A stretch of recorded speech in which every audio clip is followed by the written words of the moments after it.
Well, hello everyone. It is 8:43 p.m., May 6th, 2026.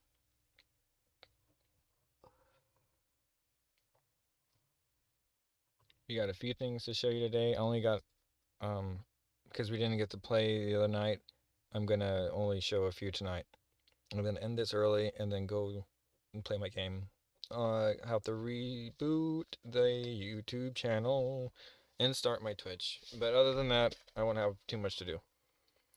It's been a stressful day, but I got a lot of work done. And yeah, so I'm just happy about that. And it's Wednesday, so I got a couple more days off before I have to be anywhere for class. So I'm just here, ready to, chill with you guys and stuff for the night. It'd be nice to be, to relax and play some Warcraft 3 would be nice. Even if I just start with playing the campaign and then end that one and then do some Footman Frenzy like later on when people are bored and aren't doing videos or whatnot. I don't know. I'll still be doing videos because I'm the late night guy, late night host, real guy here. All right, so basically, we're gonna get started here. Thank you for joining. Appreciate everything. It's uh, it's, it's been quite a journey. You know how this goes. Make sure you like, comment, and subscribe, and share this with other people who like this type of content and political uh, evaluations. So yeah, we'll get to more of the. I had some AI stuff that I was going to show you a couple days ago. We might get to that today, if not, because it's still a little early for my games. That's why maybe I'll because I don't really feel like playing campaign too much. So we can do some AI stuff, and then go over to Warcraft 3. After we get our political news done, and then the AI stuff done, and then yeah, that way we have a good core. Let's say it's a conglomerate of the stuff that we need to cover today. So anyway, thank you guys for sticking by me, and without further ado, here we go.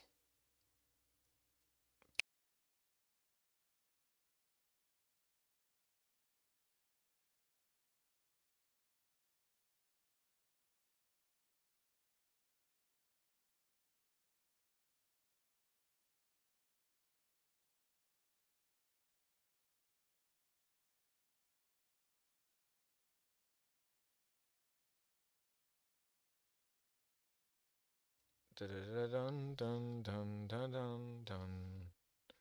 Here we go. Here we go. We're starting How's it off going out there, folks? Welcome with back. Earthmaster. A Wednesday, May 6th, 2026, 11:46 a.m. California time here. Latest activity on the Earthquake 3D globe shows a 3.4. Let's see where we're hiding at today. Looks like down across the Indonesia area here.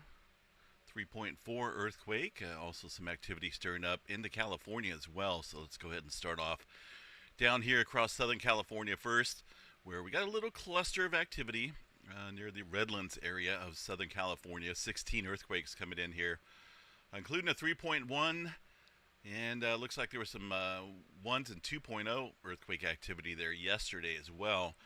So far, the largest event, a 3.1. Now, I know that originally this was showing two 3-pointers, but it does look like they've removed one of them and kept the 3.1 here. So that is the official information here from the USGS. About 2 miles deep or so. This is along the San Jacinto Fault Zone, the northern end. Been somewhat active out here. If we look at the last 7 days of 2.5 and above, you can see a couple days ago, a few days ago actually now, we had a 3.2, a little bit larger than today's event, north along that segment of the San Jacinto Fault Zone, which is, it kind of runs into the San Andreas Fault. There's a lot of fault systems here. This is a little bit better map. You can see all the faults that are on the Pacific side of the plate boundary as the interaction of the Pacific plate and the North American plate. They create these fractures out here, which are fault systems, and these do they do get some large earthquake activity on them occasionally, but nothing as big as the plate boundary itself, which is the San Andreas Fault. So just kind of watching this area. Last 30 days of activity here. Looks like maybe there was another 3.3 back in end of April. It's a little hot spot. Can't rule out a larger event here for this area. I'll just continue to keep an eye on that. Southern California here it's been a little quiet though. If you really think about it, I'm trying to think when our last 4 pointer was. It had to have been a while. There's nothing above 4.5 here in the last 30 days for Southern California.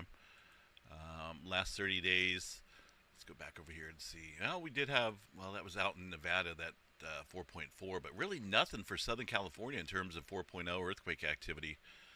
In fact, the largest one looks to be a 3.5 here in the last 30 days near the Ludlow area. So, even though we're seeing these 3 pointers here in the last week or so, it's actually still technically a little bit quiet out here across Southern California for now. 2.9 up in Little Lake from yesterday. Let's go ahead and check in on Nevada, see what's going on up here. That swarm that was north of Las Vegas looks like it's died off. The Tonopah area, though, near Warm Springs. Let's see what we got today. A couple more earthquakes this morning in the 1 range. These swarms, they can kind of come and go, right? So when one area dies off, with the elevated activity we're seeing here recently across Nevada, if one area dies off rather quickly, like down here across the north of Las Vegas here near Alamo, that may stir back up another larger event, bigger than the first event that stirred up here, which is a 4.4. We've been seeing Nevada act up quite a bit here in terms of earthquake activity. Around the Fallon area, quite a few 2s, even some 3s last night. The latest quake, though, 2.6 outside of Fallon. Even an earthquake way up north here outside of Pyramid Lake this morning, a 2.1. That Alamo or Lake Almanor earthquake was from yesterday, a little 1.9. The Bay Area, man, a little quiet out here still. I guess quiet's good, right? But then again, that makes me think that something else is potentially in the mix out here. Little 1.2 north of Vallejo, in the last hour it looks like. Some activity there near Pacifica from yesterday, but overall, just it looks quiet out there. There's some activity around the Clear Lake volcanic field, but this is just geothermal operations out there. Bunch of geothermal plants all over the place, harvesting the heated energy below to, well, harvesting the energy, creating energy, I guess, or harvesting energy. Either way, that's what's going on down there across that area. Another earthquake deeper into the Cascadia this morning, just after midnight at 2.3 at 16 miles deep. This area has been quite active, though. A lot of deeper activity here underneath Northern California that's associated with the Cascadia subduction zone. The southern end sits over there offshore Northern California. Been building up steam here for quite a while. In fact, the entirety there of the Cascadia has been building up stress since 1700. So 326 years of building pressure. And in between major ruptures, which is a full margin Cascadia rupture there, resulting in a 9.0 or greater earthquake, in between major events, we'll see partial ruptures, but we have not even seen a partial rupture down here across the southern end. So something is definitely in the works out there. Tremor counts have gone absolutely quiet down here across the southern end. Let me show you guys here real quick the tremor counts from yesterday. We got 34 of them, but they've all been up north. In fact, in the past week here, let's see, there really hasn't been a lot, but I'm going to show you guys anyway. That not much has been underneath Northern California here, a little bit into the southern coast of Oregon, which is still, that's the southern end of the Cascadia, but we're getting a lot of deeper activity down here underneath Northern California as we. Okay, so this is 25 minutes long, but the next thing is 19 minutes long, and it's China covers up a new outbreak. Terrifying, more terrifying than COVID-19. Don't get caught in the rain. So that's what I was noticing too. With the last COVID thing is like if you were in the rain, you got it, and yeah, it's like high altitude seating. It's pretty scary stuff, man. I don't know. Like I can talk more and more about this stuff, but it's just kind of like I don't want to get flagged for conspiracy right away. But this stuff right here is like legit science. So like this right here is like being observed in China, and we're like watching it. So it's hardly conspiracy. You see here in the last week quite a bit, but no trimmer count. So that's a little odd. Whether that means that we're completely stuck down there, that the trimmer is basically a sign here that the Juan de Fuca plate. See the Juan de Fuca plate here near the hand. This is being shoved underneath, pushed underneath the North American plate. This is Oregon, Washington, but this is the same for Northern California. This is the chunk of land that we were all sitting on, the North American plate. That Juan de Fuca plate is being shoved underneath this area. So the tremor counts occur right about I gotta here go microwave some food. I'll above be the back. deep earthquake zones. Sometimes we'll get I'm these bringing this deeper on my phone. earthquakes that occur. The last one was back in 2001 underneath Seattle, across the Cascadia up north. But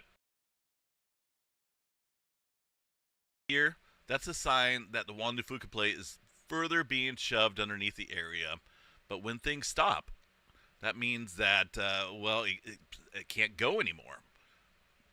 It's not able to be shoved down underneath the North American plate anymore. And I don't know if that's good or bad, but we're looking at earthquake activity occurring up around the locked zone here recently in the last week.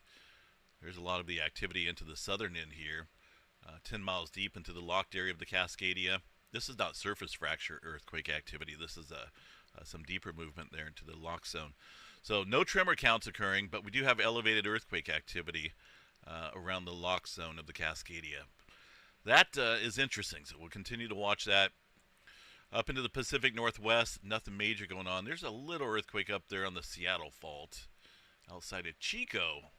We got a Chico here in Northern California. In fact, that's where I'm at, outside of Chico anyway. But Chico, Washington, little 1.3 from yesterday there. The rest of the region, see what we got. There's an earthquake right off the San Andreas Fault, the southern segment. Little 0.9 in the last hour. It's moving, but nothing big yet. Yet is the key word. It will definitely kick up here. No telling when. Yellowstone, one earthquake from last night, little 0.7. Yellowstone's been awfully quiet here. We'll double check the Yellowstone seismograph stations here. See what we have. A little slow on the USGS side there. There's a little earthquake, and I think they said that was a 0.7, right?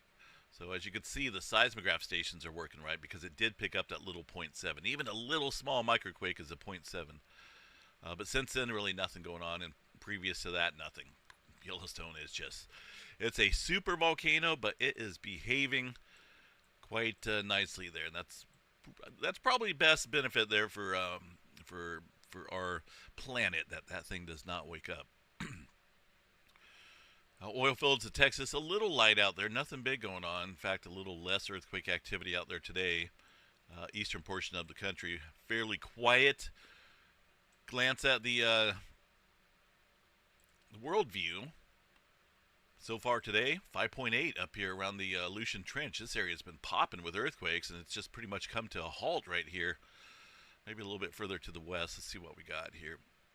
No, that's the wall of earthquakes here that I've been watching in the last 30 days.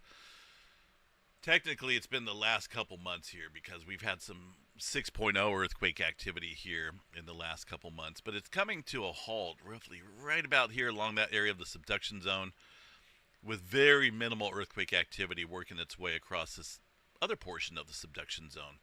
And when things are moving here across the western area of the Pacific Plate, and things are moving up here across the northern area of the Pacific Plate, it would make sense that this area should fill in with a larger event. In fact, if you look here at the dynamics of, oh man, where did my plate activity go? It just disappeared. I don't like it when it does that. But the general Pacific Plate here, the Pacific Plate as a whole, moves off to the west-northwest. So as adjustments taking place here across the west and the north, this area is squeezing in a lot of pressure right now, but it's very absent of earthquake activity. Yeah, we had 2 earthquakes up here. Looks like a little 3.8, 3.9. And even if the USGS does not cover this, say it's international territory, Kamchatka, Russia area, EMSC would show it. And the EMSC has not picked up on anything in here either. So that tells me that this region is definitely building up some stress and strain. That wall of earthquake activity just coming to a halt right here. So I would definitely keep an eye on this. Historically, yes, there's been some large events, but it's been a little while. So that's why, you know, if you look here at the Pacific Plate, man, this area has to fill in. Other areas down here across, well, this is a little bit different boundary here where the quiet zone is, but that's possible it could fill in here. A lot of deeper activity here across Fiji recently, skipping over this section, working its way around the plate boundary here across Papua New Guinea. But these little quiet seismic gap zones are key to watching where potentially larger activity is about ready to pop. So we do have that 5.8 up there along the Aleutian Trench. That looks like about the only one here. Maybe there's a 4.3 a couple minutes prior to that. I don't know. It's been building up pretty good here. But I do think we need to watch this area. The rest of Alaska up there, just some smaller microquake activity there. A little cluster across this region, but I don't see anything big going on inland. 2.5 and above, there's a handful of 2s and 3s, but nothing major. Let's see what else we got. Is that another 5-pointer up there along the Kermadec Trench? It looks like it. Excuse me. Yeah, 5.6 up here. Early this morning. Looks like there was another earthquake there off north coast of New Zealand as well. North coast of North Island here. It's been pretty active in the last couple days around this region. Pretty good cluster of activity, 5.8. Previous to that was a 5.1 here. So things are quite active. I definitely watch that region. It's been a while since we've seen larger movement out here across the New Zealand area, but it is not immune to large earthquakes. It will, eventually make its way down here. So just watch that closely. Quite a few 5s on the globe out here, that's for sure. Looks like the Philippines area as well had a 5-pointer. Let's see what we got. A little cluster going on there. Into the Philippine Trench, there's a 4.6, a little deeper one there. That was followed up some hours later there with a 5.5, a little bit shallower. There's 4.4, so things are pretty active out here today, it looks like. No 6.0 earthquake activity yet, but you just never know. Middle America Trench pretty active. The Peru-Chile Trench down there as well. Let me see. When was that? 4.9. I think that was yesterday, beyond the last 24 hours, right? Let's see. Maybe not. 14:01. So I still got a couple hours to go. I was just looking at the earthquake 3D globe, thinking that maybe I had too much time up here because I can adjust the time accordingly and show the last. I don't know. I think it's the last 7 days of activity on here, but not going to keep the globe like this because, well, can you see anything besides a bunch of rings? Yeah, you need to see detail where activity is stirring up. So I like to keep the last 24 hours here on the globe. And that 4-pointer needs to stay up here because it's not past the 24-hour threshold yet. There we go. It's just a really busy day out here. Fairly active for a lot of earthquake activity. Nothing big yet. I mean, the biggest so far is that 5.8 up here across the Aleutian Trench. But watch that region, that little corner. Another 1-pointer there in Southern California, it looks like. So let's go see what we got going on. This one is outside of Santa Barbara here. See the stress that's building out here across Southern California right now? We're starting to light up with a lot of earthquake activity out here today. Nothing big, but all points, all areas around the region are starting to show some crunching. A little bit of earthquake activity popping up here and there. Everywhere, actually, but nothing big.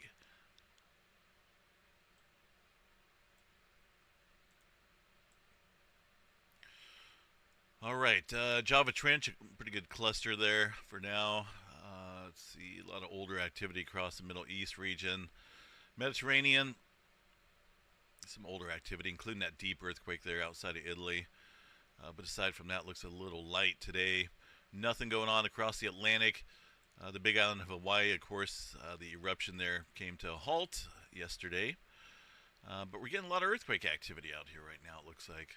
Most of this, a deeper movement here, stretching out towards Loihi Seamount, which eventually this will build up some new islands there throughout time, obviously, as it has been doing throughout time. As you can see, the old Hawaii chain here eroded away with time to where we're at right now. It looks like it's going to take a little turn here to the south as far as the general plate movement here of the Pacific Plate, because that Pacific Plate moving over the hot spot, that creates a Hawaii island chain, and that will basically be the general direction, I think, here of the new Hawaii chain. We won't be around to see that. That's supposedly a long ways down the road. Millions of years, they say. But the eruption came to a halt. Let's go see what we got for the inflation real quick. I always like to see where we're at following an eruption. See if anything's changing down below, which I think there is. And the reason why I say that because the eruption time window is getting shorter. It looks like much shorter in the last couple ones. So we're already going up. I do believe we have a few days to go before the eruption comes back again, but just kind of keep an eye on that general trend here. It looks a lot shorter in terms of the lead up there to an eruption. And not because we're going up faster, it just seems like something's changing down below to where that window is getting shorter each time. Space weather activity, yeah, not so much going on there, folks. We're way down into the B category, B6.4. And yes, there's sunspots aplenty, but you could have hundreds of these on the Earth-facing side of the sun, and they will do the same exact thing that they're doing right now, doing nothing, unless you get that magnetic complexity out here. This got a clear-cut separation between the polarities. Same with that one. All these are just fading, literally dissipating right before our very eyes. So flare threat, yeah, super low, and it will remain low. 1% or less for X flare, M flare at 15% chance. I think that's a little elevated, but it is what it is. 80% chance there for a C flare. No major roars in the forecast for now. No major coronal holes either. We do have one region out here that may bring some life back to the sun coming up. This is about a day behind, isn't it? Looks like it is. One area back over here. This is the far side of the sun, by the way. This is the Earth-facing side with all the sunspots that we can currently see. There's two areas out here. One on the northern region that'll be coming around the northeastern limb, and one center, or maybe the southeastern limb here of the sun. You can kind of see it over here. This is the same sunspot. This is just the flat scale sun, if you will. But I want to see here if we can spot that sunspot yet. I don't see it. At least I don't see any sign of any flaring going on out here. We'll check back a little bit later on this evening, I think. Maybe we'll get a little glimpse of one of the sunspots that are coming around the bend. All right. Let's see what else we got here. The next close approach asteroids to the planet. Testing 1, 2. Yeah, we're good. 200 foot. A 200 foot airplane size asteroid newly discovered.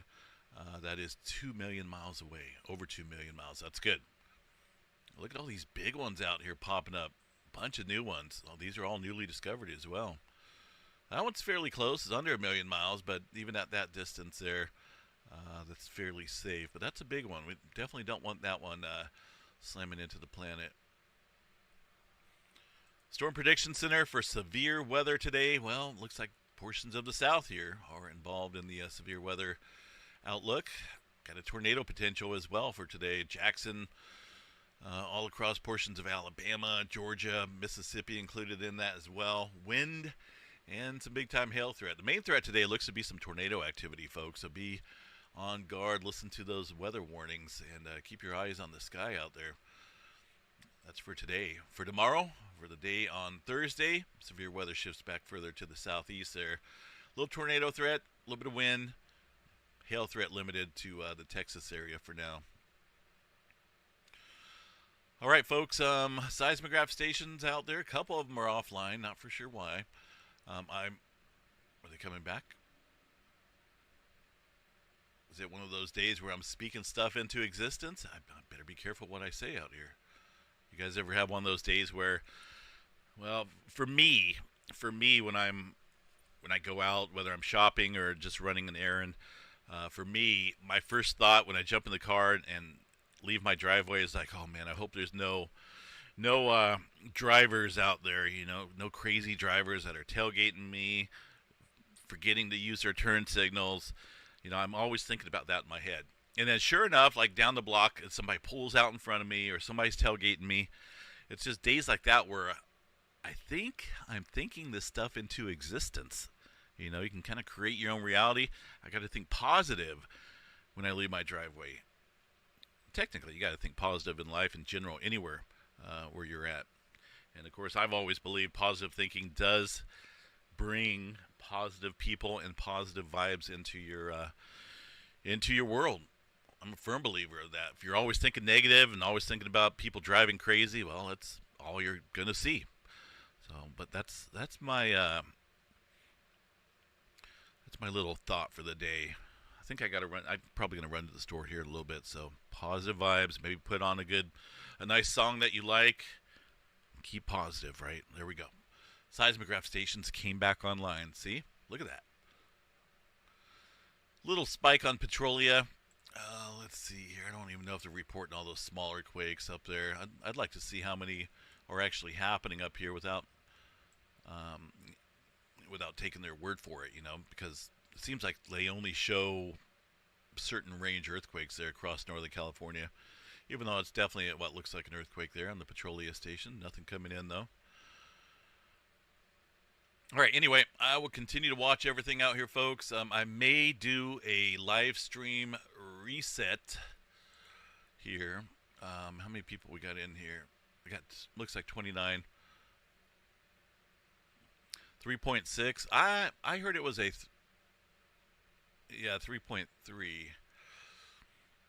Thanks for that correction. But I may do a restart here of the live stream. It's been running fairly consistent here for the last, how long have we been up? I think it's been at least 3 weeks. But I do like to update all my my drivers, my security features and whatnot, just to redo them and keep them up to date. But I don't know, maybe not. Maybe we'll wait another week or two because everything's running good. I hate to bring the stream down because then I might have some issues once it comes back up. Who knows? A little earthquake up there along the Alaska area. This area has been super quiet here recently. This region of the North American and the Pacific plate, it can move. It's just not set up to where the pressure is, always increasing here. It's always increasing regardless, but nothing like over here across the Western Pacific with the collision there and the general plate movement where it all kind of comes together across this area. But this region can get some earthquakes there. A little small earthquake right now, 2.8 near Pelican, Alaska. I need to get back up there to Alaska. Love that region. I'm a great outdoors type of guy, so I do love the outdoors.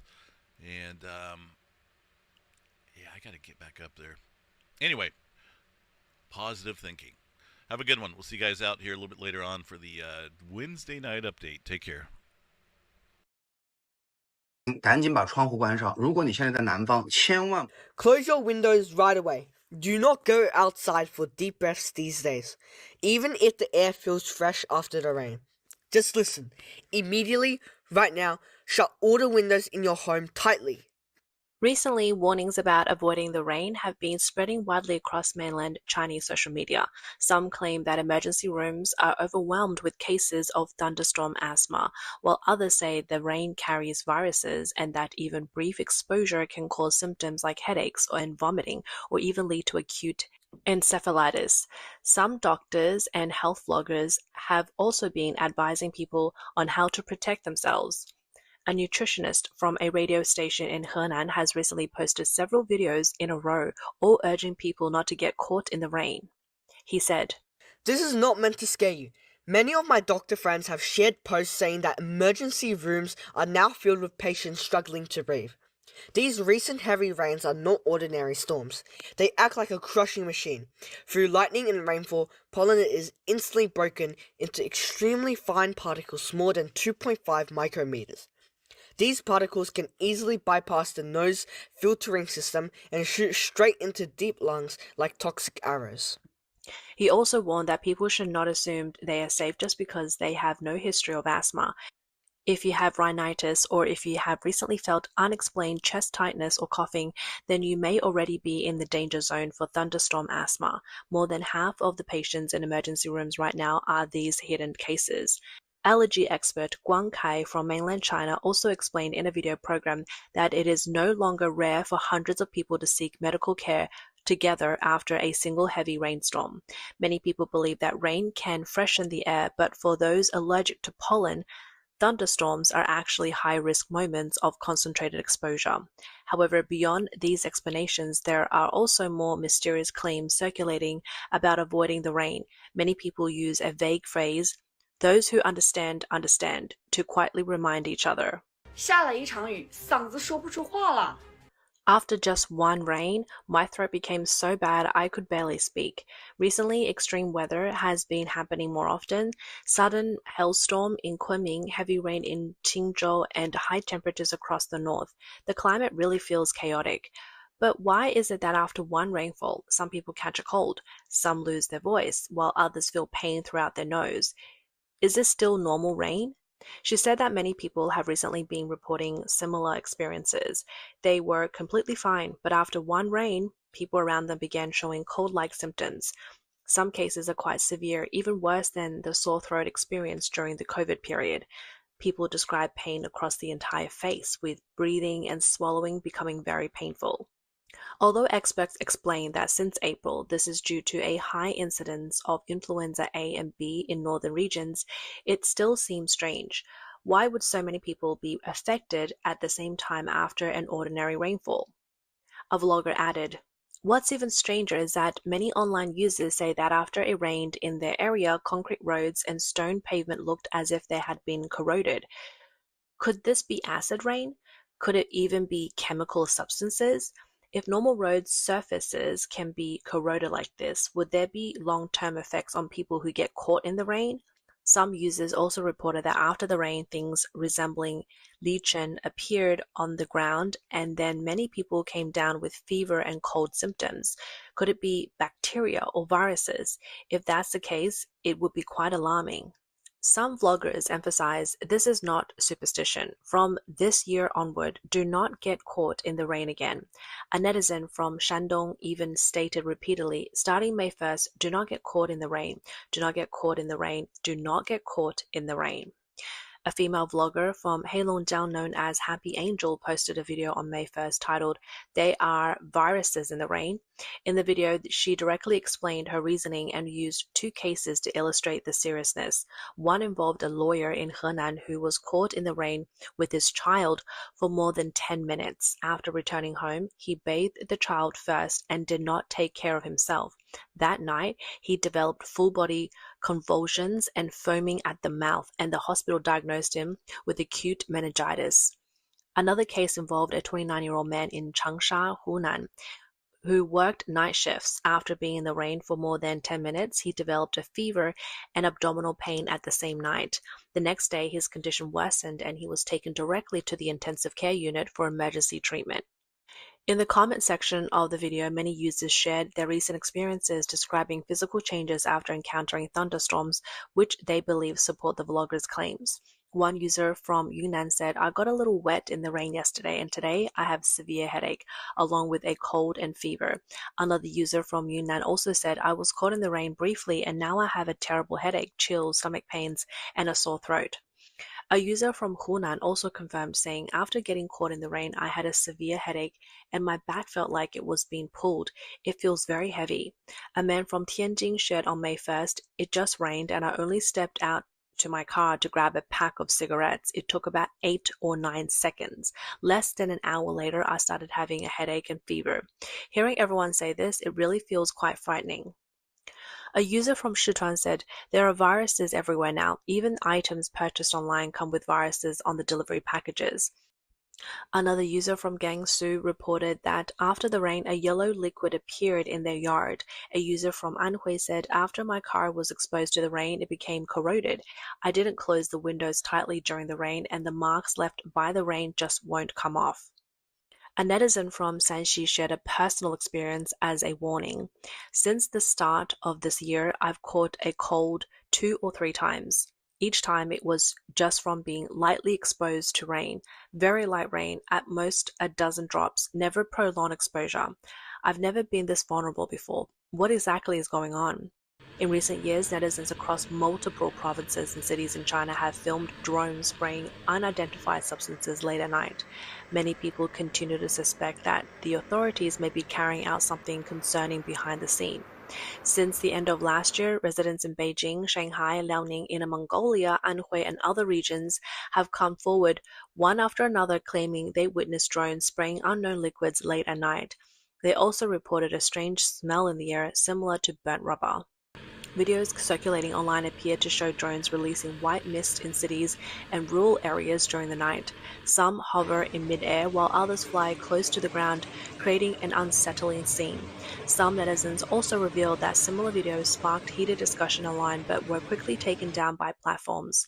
Many netizens suspect this is a coordinated operation by the authorities and have speculated about its real purpose.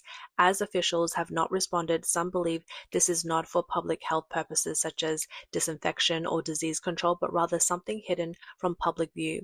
Some suspect it could be targeted poisoning, and a few claims they developed a fever after smelling the unusual odor. Recently, online reports claimed that in Qianxian and prefecture of Guizhou, drones were again seen spraying pesticides over mountainous areas, leading to cattle grazing on the slopes being poisoned, with large numbers dying. Footage from the scene shows at least dozens of cattle lying motionless in the hillside, suspected to have died from poisoning. The person who shared the information said this happened because the drone deviated from its course while spraying and the operator fled, leaving local residents in the dark. However, some netizens have questioned the claim that it was simply an operational error. This has led some people to recall a disturbing rumor from a few years ago suggesting that the recent widespread outbreaks of so-called thunderstorm asthma in various regions may not have a simple explanation. In early September 2023, after a thunderstorm in Hohhot, Inner Mongolia, there was a sudden surge of patients in major hospital outpatient departments. The symptoms were similar: a feeling of tightness throughout the respiratory tract and clear asthma-like symptoms. Officials also refer to it as thunderstorm asthma. What caused unease was that this thunderstorm asthma seemed to spread rapidly. At the time, a netizen wrote in a group chat, Inner Mongolia, Sanxi, Hebei, and the northeast are all seeing large numbers of asthma cases. The lifespan is short, the area is large, it's very unusual. Even more puzzling was that within a few days, official explanation changed and efforts began to dismiss earlier claims. Liu Qingquan, director of the research department at the Inner Mongolia Forestry Science Research Institute, said in an interview that no authoritative institution had confirmed pollen as the allergen. If it was not caused by pollen, then what is the truth behind thunderstorm asthma? Just as people were filled with questions, a startling claim suddenly began circulating online, casting a sense of fear over the sudden large-scale asthma outbreak. The rumor suggested that a serious nuclear leak might have occurred in the Hohhot region, possibly affecting a large part of China. According to the source of the claim, there is an abandoned coal mine in Ordos, Inner Mongolia, which had been guarded by armed police in the past. Later, a company identified as BAIC Benz, said to have military connections, acquired the mine through asset restructuring and transferred it to a coal operator for extraction. It is said that the mine had previously been operated using underground mining methods, but the new operator, who had experience in Junga Banner with open pit mining began extracting it using open pit methods for several days. That is when the incident reportedly occurred. 2 drivers involved in transporting materials from the site suddenly developed severe full-body tissue damage and their urine turned brown. At first, people thought they had contracted HIV. After both individuals died, the disease control authorities determined it was radiation sickness and required that they be buried in lead-lined coffins to block radiation. The source of the claim also explained why thunderstorm asthma appears to spread so quickly. He said the coal in the mine contains radioactive substances. Under strong sunlight during the day, radioactive materials from the coal stored in the open evaporate into the air along with water vapor. When the wind blows, they are carried and dispersed, and after cooling and rainfall, they settle back onto the ground. In addition, due to limits on coal production, the coal extracted from this open site has already been rushed and transported to various regions. Although the total volume is not large, the biggest issue is that it has been widely dispersed. As a result, the Ministry of Emergency Management reportedly had no choice but to request assistance from Military Chemical Defense Unit to handle the situation. According to an informed source, the mine involved is just one of several coal mines located along a uranium belt in the Ordos Basin. For decades, many thermal power plants in northern China have been burning this type of coal containing radioactive elements. Before this, the Heidaigo super-large open-pit coal mine located about 125 kilometers east of Ordos had already been in operation for 33 years. A former coal miner from Ordos told reporters that his father died at the age of 52 from multiple illnesses that appeared almost at the same time. Another former senior investigative journalist speaking anonymously to international media said that the tailings from Balto still contain extremely high levels of the radioactive substance thorium-232. This has become a nightmare for tens of thousands of workers and nearby villages, with lung cancer being the leading cause of death in the area. He said, I personally went to investigate the Baogang tailings dam. I can't remember the exact time. In the tailings, there is an element called thorium. At that time, Baogang Medical College had a report. A professor wrote a paper analyzing about 10 years of data on lung cancer incidents in that area, but that paper has long been completely removed from the internet. A paper published by Baogang Hospital on February 14, 2012 stated that the tailings dam in Inner Mongolia contained 135 million tons of waste material with large amounts of the radioactive metal thorium present in the slurry. Due to leakage from the tailings dam, the surrounding areas were severely affected. In that year, 71% of deaths in nearby villages were due to cancer. The related paper has also since been completely removed from the internet. How severe is the current accumulation and pollution of thorium-232 at the Baogang tailings dam in Inner Mongolia? Based on estimates that more than 200 million tons of tailings have already been piled up at the site, and referring to a 2011 study on related rare earth mines published by China Environment News, it is conservatively estimated that at least 100,000 tons of highly radioactive thorium are present. However, the actual figure may be far higher. A mainland investigative journalist who examined the Baogang tailings in 2009 believed that the amount of thorium-232 had already reached several 100,000 tons. Ren Rei Hong, a former senior official of the Red Cross Society of China, pointed out that information related to nuclear radiation is treated as a state secret in China. Regarding the pollution issue, Baogang has stated in official announcement that it has carried out remediation efforts, such as relocating villages and planting trees for greenery. However, it has consistently avoided mentioning the high radiation risk. In recent years, reports have continued to emerge about the authorities expanding their nuclear arsenal. On April 1st, CNN released an exclusive long-form report stating that signs of expansion upgrades to China's nuclear weapon research and production facilities have been identified in northern Sichuan province. The report's authors reviewed extensive satellite imagery, publicly available Chinese government and corporate documents, declassified U.S. intelligence materials, and interviewed several leading global experts familiar with China's nuclear strategy. The report noted that as early as 2022, local villagers were forced to relocate when they asked authorities for the reason. They were told it was a state secret. Satellite images show that within just 3 years, the village along the Tongjiang River had disappeared, replaced by newly built infrastructure, including a large domed structure. According to expert analysis cited in the report, the facility is likely related to nuclear material processing. It features extensive steel and concrete structures, as well as radiation detectors, blast-proof doors, and large ventilation systems. The site is also connected to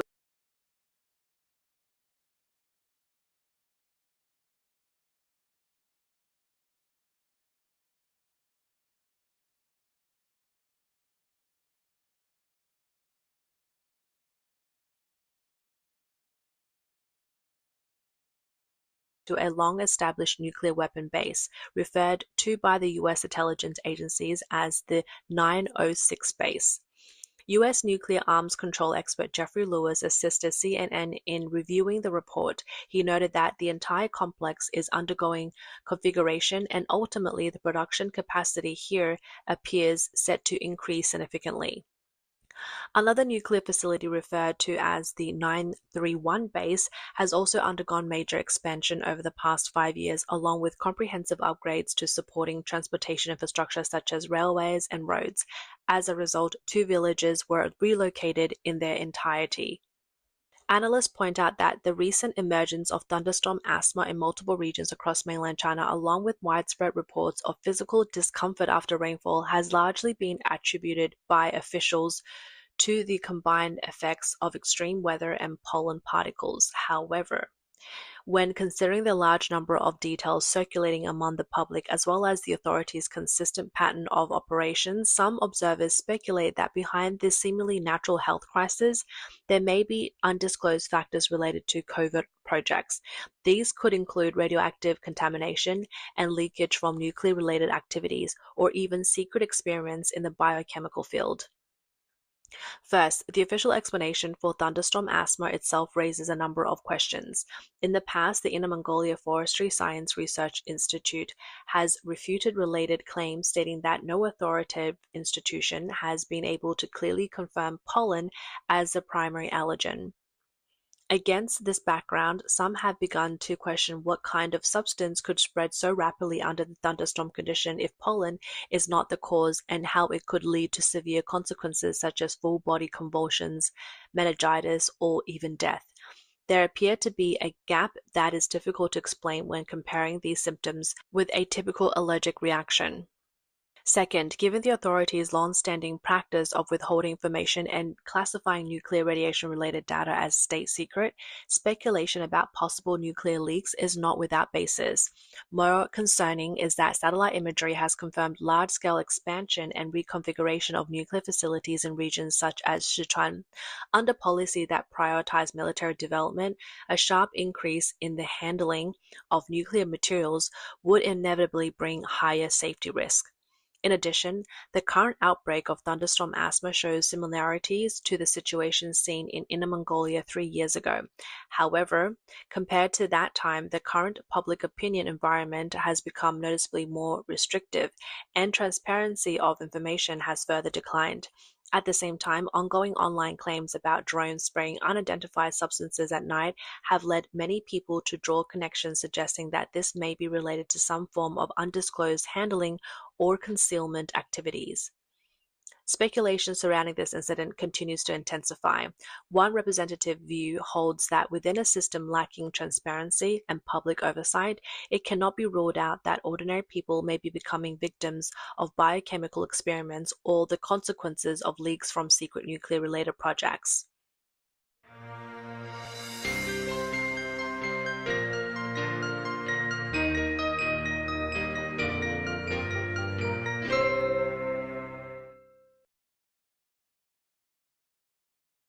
I ran through the Scientology building in Salt Lake yesterday. Today, I had the weirdest experience. Like literally.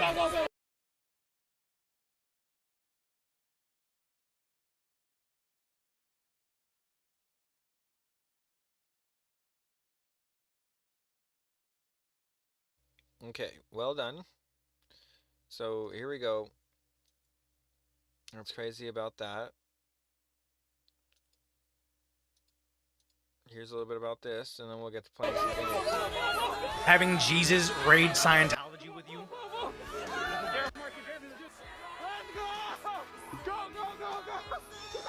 And here's the thing. I don't like this nonsense. I don't like the whole TikTok bothering people at work. There's people that work at these buildings, and like these kids unruly that don't think that they're gonna be arrested wearing Sonic uniforms, alien uniforms. They're actually getting farther into the church than I thought. But here's the thing: is like I don't like what these TikTokers are doing with this whole bothering like this private building, whatever, right? But I also don't think, oh my god, I'm gonna feel so bad for Scientology. It's like if a whole bunch of Crips shot up a whole bunch of Bloods, I'm not gonna be like, you know what, we gotta think about the gangsters, like the blood. Just because a group I don't like did something to another group that I wouldn't like doesn't mean I'm gonna be on the other side. It's like I can dislike both sides equally here. This guy's kind of yoked.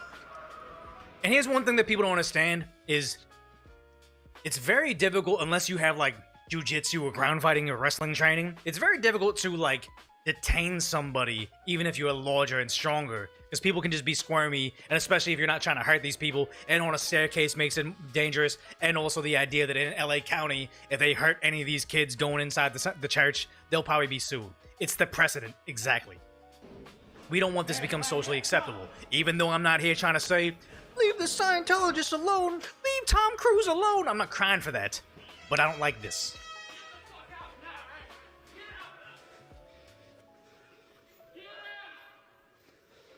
Your scowl means nothing. They just violated your private office, and you did nothing. Oh, you scowled at them. This means nothing, dude.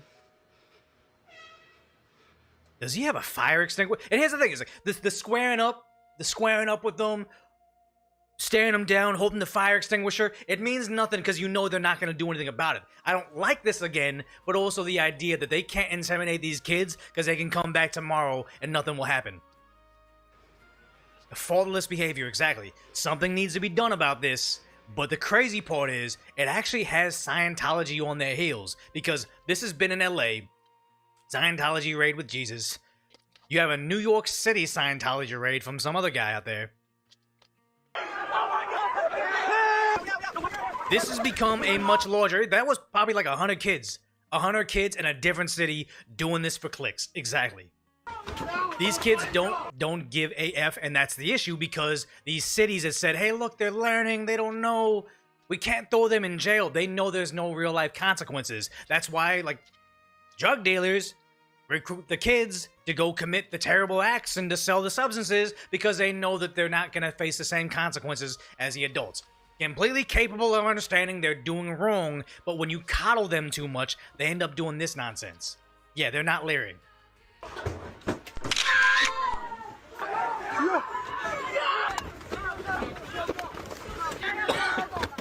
Stealing stuff, damaging things. Again, I don't care about them, but I don't want this to be a precedence. Because if Scientology locks down, they want the internet clout still. I don't think they stop doing this. I think they just move on to Target or CVS Pharmacy or a Christian church.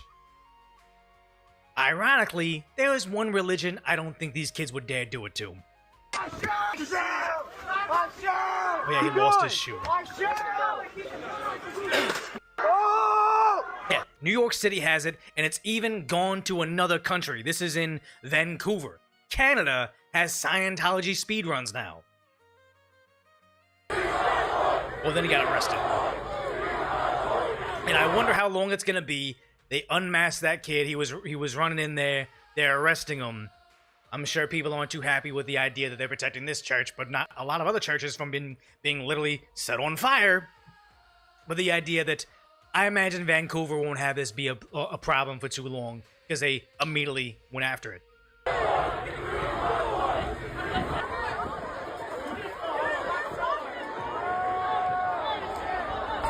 they really got up there. And this has just become a social event. This is just something for them to do in their free time. This is not something as a society we should tolerate. Again, I'm not crying tears for the church. I'm just saying I don't like this. Yeah, they don't think that anything will happen to them. But the problem is what we have here is you have this Instagram outcome influencer. 300,000 is a good amount of people. But he did a no doors, no problem right on Scientology, right? But you see this guy. He's got 300,000 followers. His videos will get... Oh, I thought I saw the count. But his videos can get something like 1,200 likes, 700 likes or whatever as he's trying to do it. But then when he starts to do, what is this? No doors, no problem. This looks like a restaurant. He's doing this. He's in somewhere where he's not ding-dong ditching. It's like, when he's doing this, he can get more views and more clout. And then what happens is you see an influencer do it, and it bleeds on to some random guy. 30,000 likes, 200 likes, 1,000 likes. But when he there's the views right there, down there, my bad. It's when he raids this Church of Scientology, he can get 1 million views. So it's like, yeah, this one was probably, oh yeah, he doing stuff with cockroaches, that's terrible. But he's moved on from that to doing something stupid, getting no views, tens of thousands, to 1 million. This has incentivized them to go out there and commit more nonsense. And then again, it's just bad. Now, first we saw this where somebody apparently got trapped inside the buildings. And that's what I was saying when I covered it the first time. Are they going to start to get locked in there and get disappeared? They're trying to trap me. Is that guy like trapped in there? What are you doing? I'm from Italy. Go make some courses. Yeah. And they're trying to trap me. They're trying to trap you? Yeah, he saw it on social media. He wanted to go in there and do it. And said, unfortunately, people are going to get hurt. Exactly. And the problem is, this guy, if he tries to hop this fence, it's very dangerous. These things have been known to go through body parts. You don't want that for an idiot committing a prank. But the real world is very unforgiving. Pudding?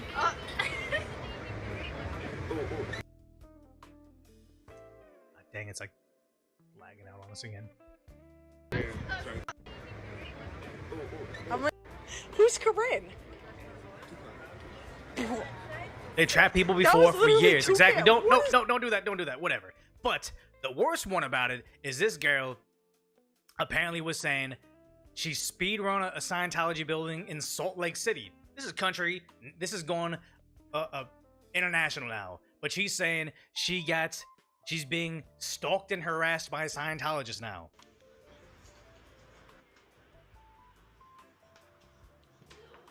And even the Salt Lake City speedruns are more polite. She's just walking in like a regular customer? Potential visit? I don't know what you'd call it. Hey, we're going to sign in for the course. Oh, hi. I'm just signing in. Oh, nice. How are you today? I'm good. Yes. What are you doing? I forget the name of it. So it's Thai, something tea. Okay, that's all right. Oh, is this right? I think she's about to sprint in there. Yes, that way. Upstairs. Yes, ma'am. Thank you.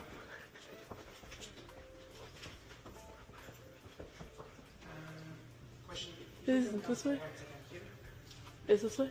Oh yeah, see, she's going where she was. And here's the thing: is somebody trying to get social media clout. These other kids have the veil of protection, if it's real or not. Yet they get protected by the mass numbers. They're all sprinting in there together. They can't grab all of them. Now, she's here alone. This is where it gets kind of dicey because it's easier to identify one person, and also it's easier to disappear one person. Downstairs.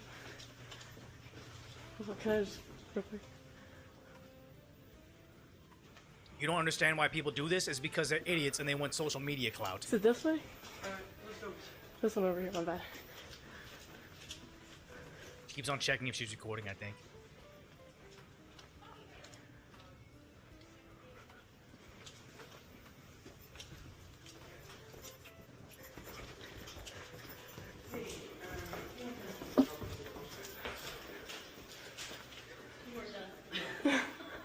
Thank you. It was pretty mild. That wasn't much of a raid.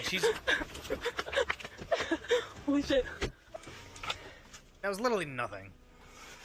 Is there gonna be more to Is it? there a problem?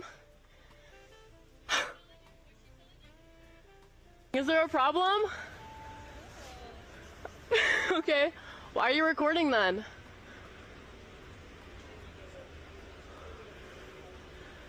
When I can't go inside?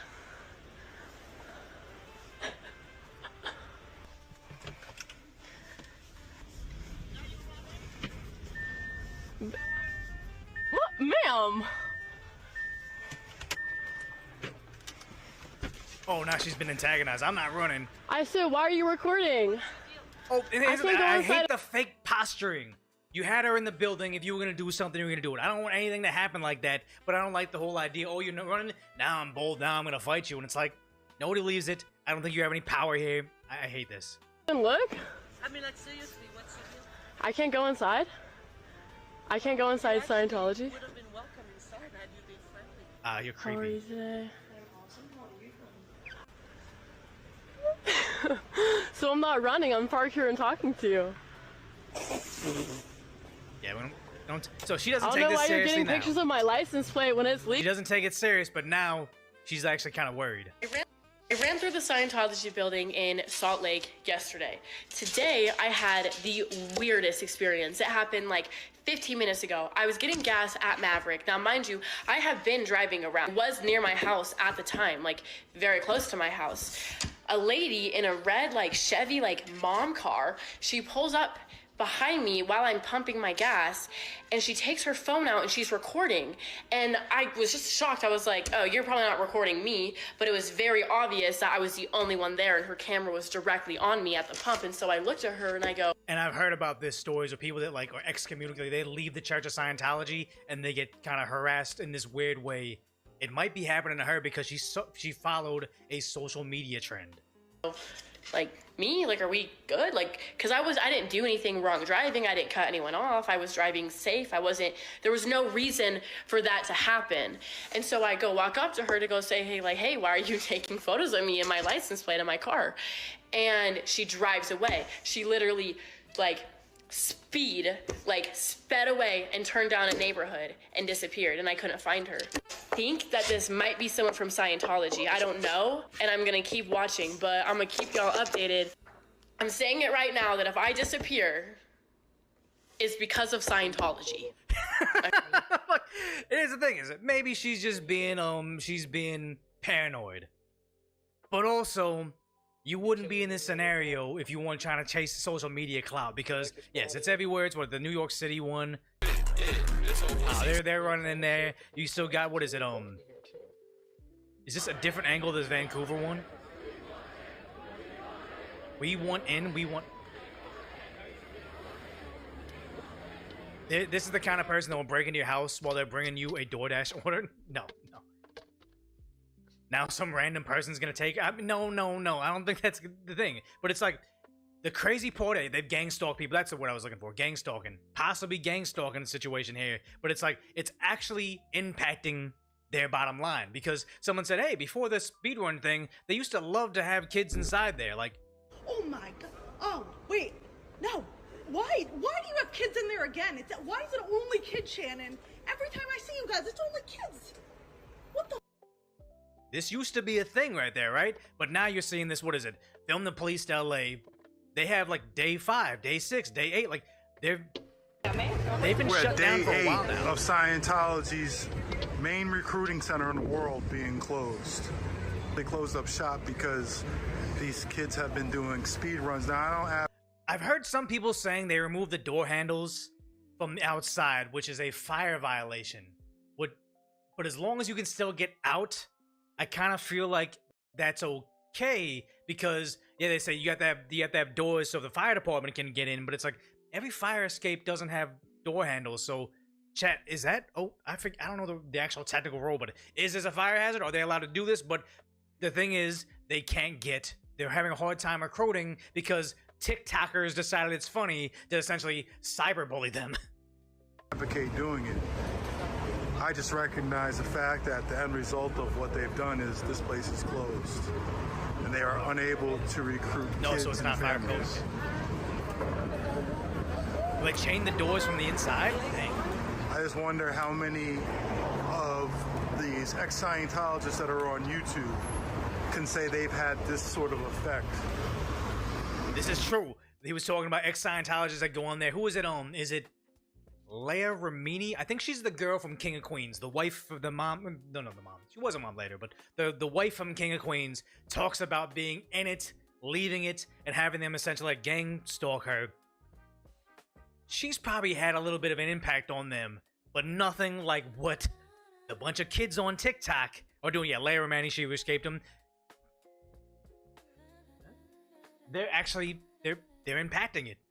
Because they're really quick to talk about how this is a child trafficking cult. The kids are being trafficked here, but when the kids say, okay, they're trafficking kids, let's go run up in there, and then they say, oh, no, we can't do that.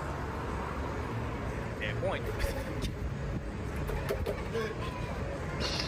And oh my god, I despise everything about that. Oh, we're here to make content. You might be doing something that a bulk of civilization wants. But the whole content thing, it's not... Okay, no, I can't, whatever. So, apparently, Dare Market, they dare people to do stuff on the internet. I hate that too. But it's like they've given them a cease and desist from the Church of Scientology. Who knows if this is real? The firm represents the Church of Scientology, so who knows if it's genuine. We write regarding a series of violent break-ins and assaults by lawless trespassers who filmed and posted their criminal acts on TikTok. Again, I'm not saying they're wrong, but they were incited by Dare Market's Scientology challenge. No, I'm starting to kind of think that it's not, because like, do they really have that big of a following outside of this? If it's only 36,000, I don't know how they would be on their radar. Maybe, okay, whatever. Trespassers assaulted staff, damaged property, interrupted religious services. I didn't see any religious services being interrupted, but that probably brings upon more legal consequences against them. Shouted profane and hateful slurs in hopes of winning prize money promised by your site. Oh, okay, so they put a site and had almost like a bounty. Could have went viral. Never mind. Yeah, this might be real. This is probably real. You accomplished your goal articulated on October 14th. Vanity Fair article monetized the crime of breaking in. Oh, so Vanity Fair published it? Good guy. Yeah, these guys might be in trouble. Resulting incidents are now being investigated as felony hate crimes by LAPD's Major Crimes Division. I thought they were like at ends with LAPD, but oh no. Only this evening, a gang of over 20 young men took a door off its hinges and forced their ways past security to gain entry into a church building of Hollywood. They ran through a religious exhibit, yet they're using this as protection. Damaging property and terrifying staff, and exactly, those kids were damaging things and probably scaring the people. They made their way to higher floors, eventually assaulting a security guard, calling him a slur repeatedly. Again, that's why I don't like these guys. The incident swiftly uploaded to your site by one of the perpetrators, who posted next to you $1,000 reward for the person that receives the longest run through a Scientology building. Yeah, it looks like a real website. If this challenge does not violate Dare Market's terms of service, which purports to enforce a zero-tolerance policy towards hate speech, doxing, illegal stuff, and prohibited content, it's hard to imagine what does. Dare Market may be held liable for serious injuries or death resulting from the Scientology challenge. That's almost like a thinly veiled threat.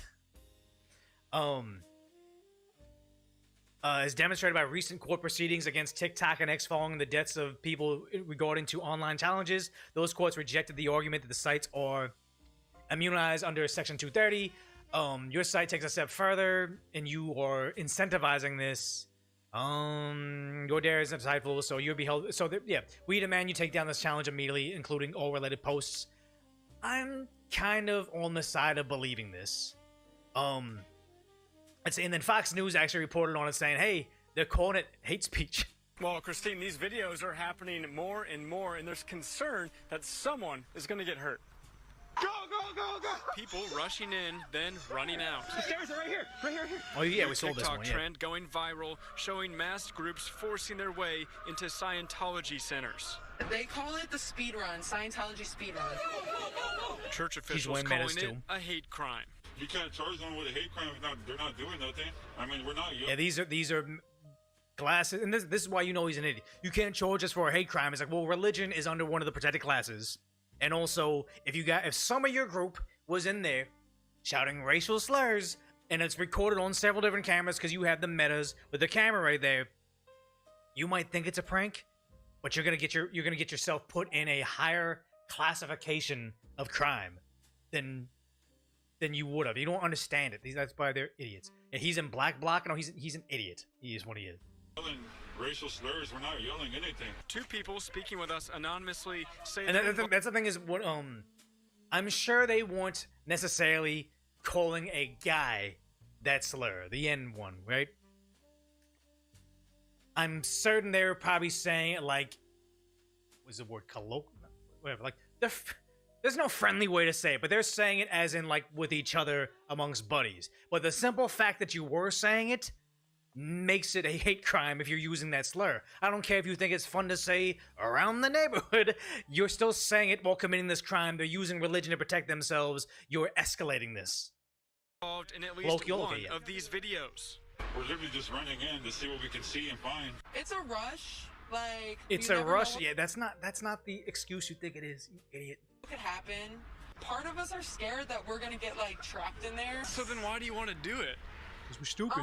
Again, just to expose the truth. And I'm worried about these kids getting killed. Neighbors in Hollywood raising concerns this week at a police commissioner's meeting. But vigilante justice is not a good idea. Nope. A church spokesperson says staff have been knocked down and hurt by these videos, adding the church welcomes lawful visitors. It does not welcome mobs forcing entry, damaging property, disrupting religious spaces, or endangering people for views. I feel like more than half or 50% of people agree with us, and there are people that don't, and that's okay. Well, I can't excuse you doing this viral clout nonsense because it's like, oh, we don't like this thing, because later on it's going to be used against something else and incentivizes it, it snowballs, it becomes too acceptable. No, I want all of it to be done. We're going to keep doing what we want to do. Security now heightened with handles removed from doors. While within minutes of our interviews Wednesday, officers arrived with lights and sirens on. Are you worried about getting arrested? Honestly, there's nothing they can really do besides a trespass. That's where you're wrong. And the thing's like, you wouldn't be wearing your shiesty and your dark sunglasses if you thought you were actually going to go to jail. You're Johnny Somaling yourself in America. Because these doors are open into church. And that's one thing I don't like. It's unclear why. So many people don't understand the difference between public property and open to the public. I remember it's kids exactly like that in a shopping mall. They think, oh, I can do whatever I want. This is public property. It's like, no, a park is public property. Do whatever you want there. That's why the bums sleep there and they can't kick them out. A shopping mall is open to the public, but it's still private property. You can still be trespassed. You can still be arrested. Like these idiots. Again, they're getting their information from TikTok. Not known for its intelligence. Police were here tonight, but so far, no arrests have been made. We're live in Hollywood. Matthew Seedorf, Fox 11 News. Yeah, I knew this was going to take a turn. I didn't know it was going to get that worse. I mean, chat, do you think that she's actually being stalked by Scientology? I'm guessing yes. I'm thinking that they're actually sending people to intimidate her. And again, maybe because she's a little bit younger, she doesn't understand that, like, you can record me all you want in public. I'm not afraid of you doing something. But then I guess if you have enough of those nut jobs inside there, they're going to follow her around and there'll be like a group of men showing up where she works, showing up when she refuels her gas. It's going to scare her, and then it's going to disincentivize the next person to do it over there in like, was it Salt Lake City? Yeah, Salt Lake City's probably got like much less of a group of kids that will do this than they will in like LA. Yeah, if we don't let Don Lemon and his crew do that stuff in church, why would this be okay? Exactly.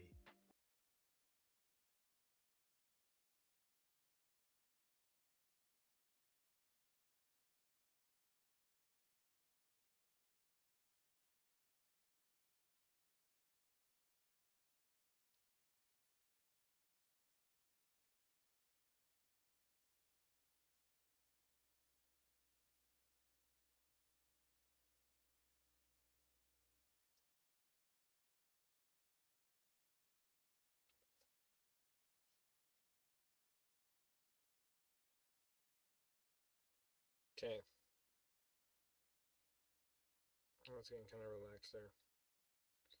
It is 10 o'clock. We got up at 10, so I'll be up for for 14 hours.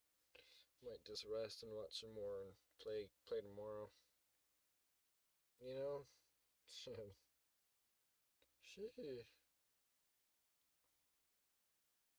Play earlier tomorrow.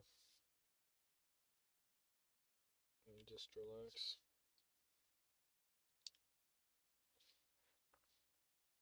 You guys can watch me sleep. I don't know what to do. I'm gonna figure this out here in a second.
Oh, yes.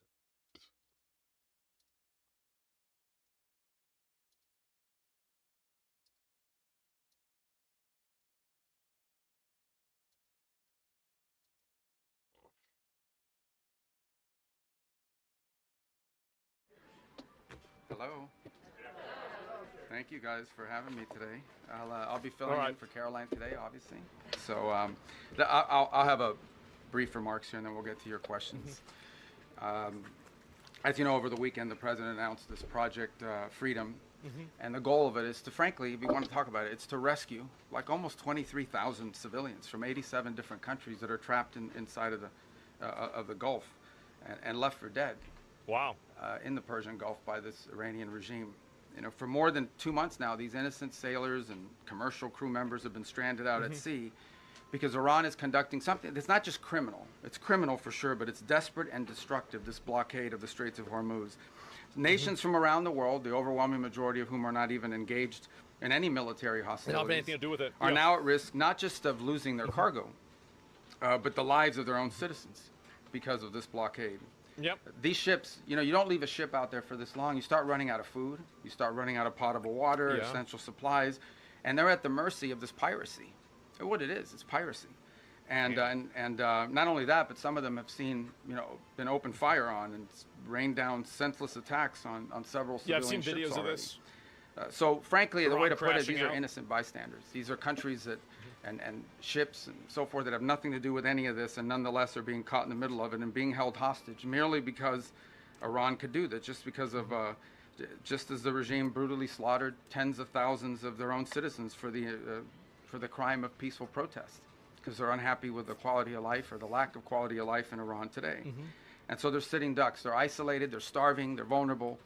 And at least 10 sailors have already died as a result of the civilian sailors. Holy So shit. already many nations Jesus. privately and some publicly have asked the United States to help free their ships and to restore freedom of navigation in the Straits of Hormuz and this critical artery of global trade. Good. And so President Trump, as Great. he always does, stepped up and answered the calls for their help. And he's directed the United States military to guide these stranded ships to safety, to provide a protective bubble under which they can operate and move product and get themselves out of there. And The out of harm's gaze for way. Hormuz. And this is the first step towards reopening the strait and bringing this regime's last-ditch act of economic arson, bringing that to a close.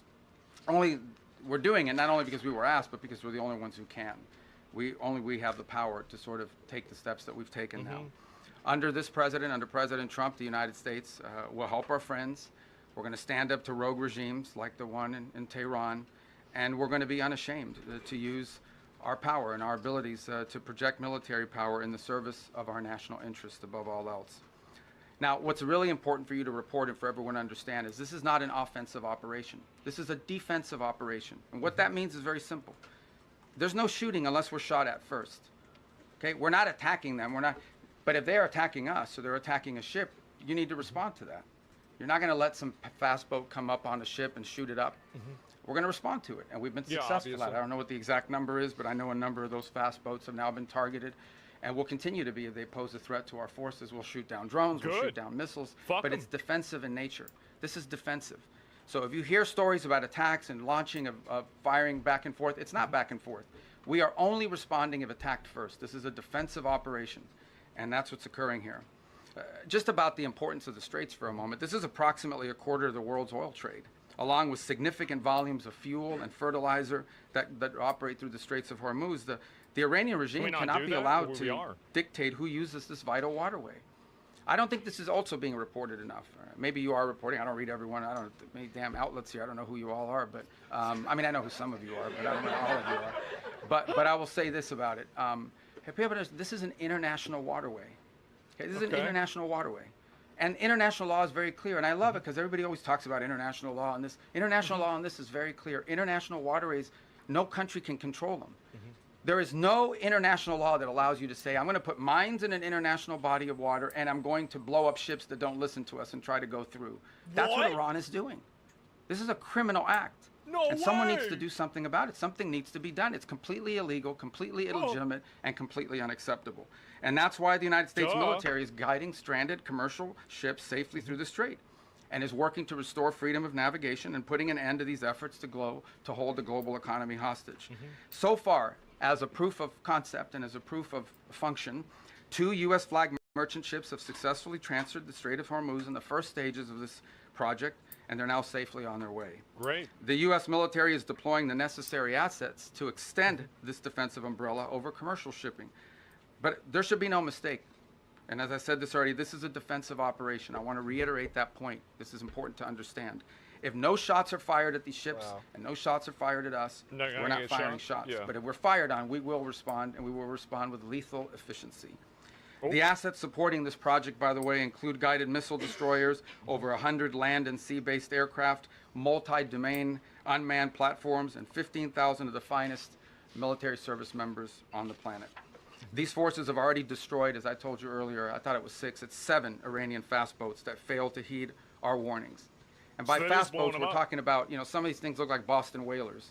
Okay, so these are not like Navy ships. But nonetheless, they come fast at these boats, try to swarm them, try to harm them. We're not going to let that happen. So 7 of them now sit at the bottom of the sea, along with, by the way, the rest of Iran's Navy. That's where you can find their Navy today.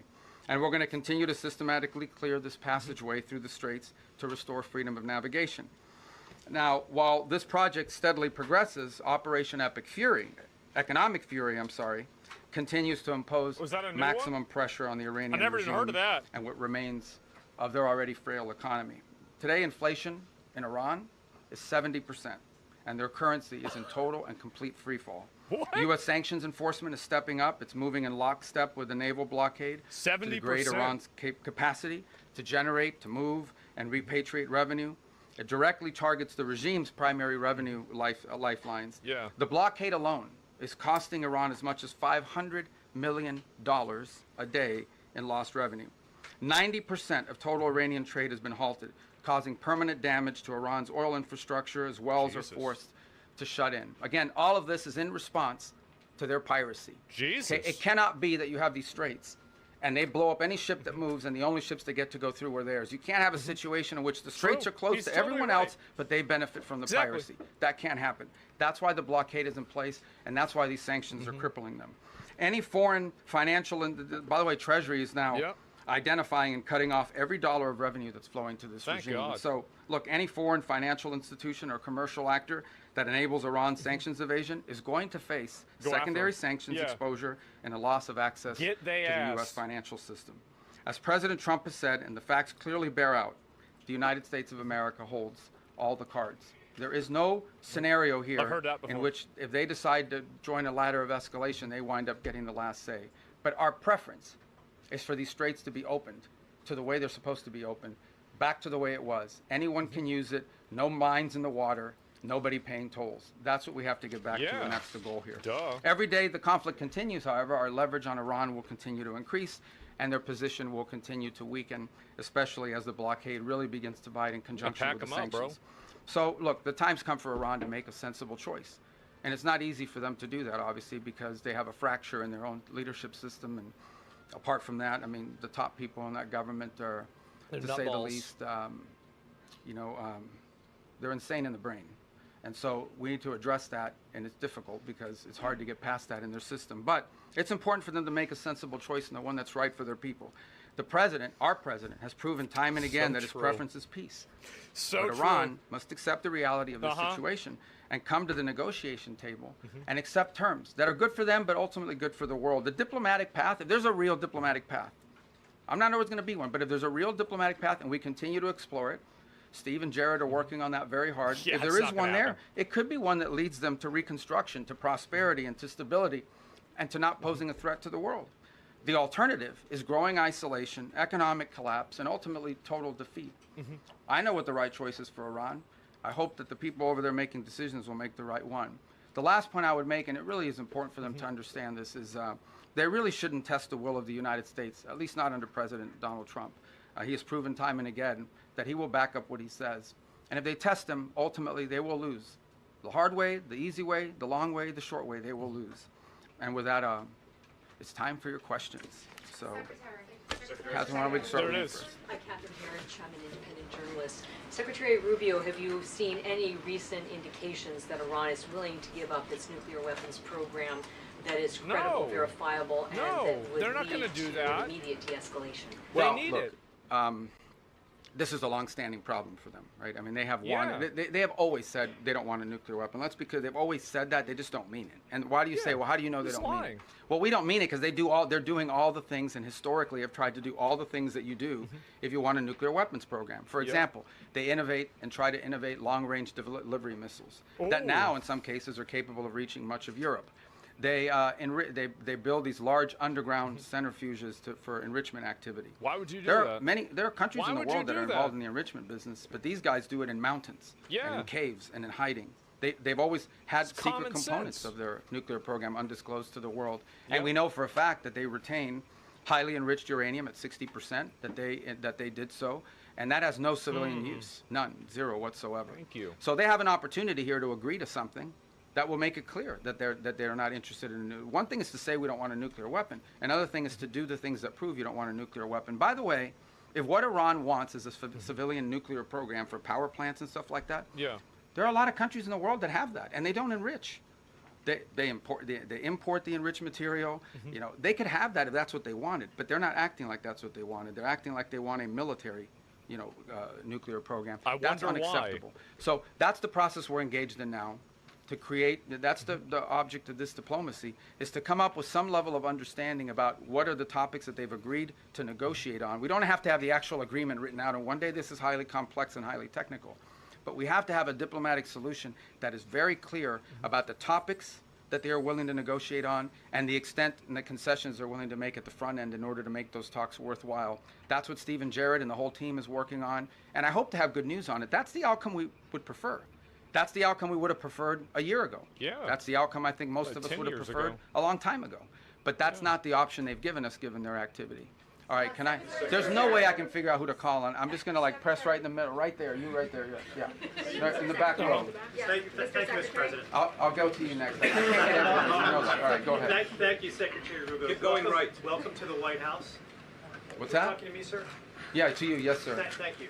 I have two questions on two separate issues that come Do they under... get two questions for these? Two questions that... There's a lot of people in here. That fall under your umbrella. All right, well, you can ask me two questions. I'll give you one answer. Go Thank ahead. you very much. I appreciate And I'll pick the one I like better. Thank you, Mr. Secretary. The first has to do He's with the locked in. blockade. There are lawmakers from both parties who claim the blockade is an act of war. What do you say to that? And my second question has to do with the fuel embargo of Cuba. How long, Mr. Secretary, will that last? Okay, two things. All right, good. I'll answer both your questions because I like the second one too. The first one on the blockade. And so why do we have a blockade? We have a blockade because they shut down the straits. Yeah. So I don't know which members of Congress you're talking to, but here's what I would ask them. I would ask everybody here. It's very simple. These Ask them guys the have Cuba shut down the question to straits get of it for Hormuz. sure. This is what Iran is saying. We will shut down the straits. No one can go through. No country in the world can go through unless we allow you to go through, and you have to pay us. But our ships can go through, meaning the Iranian ships, as much as they want. That's crazy. Who would agree to that?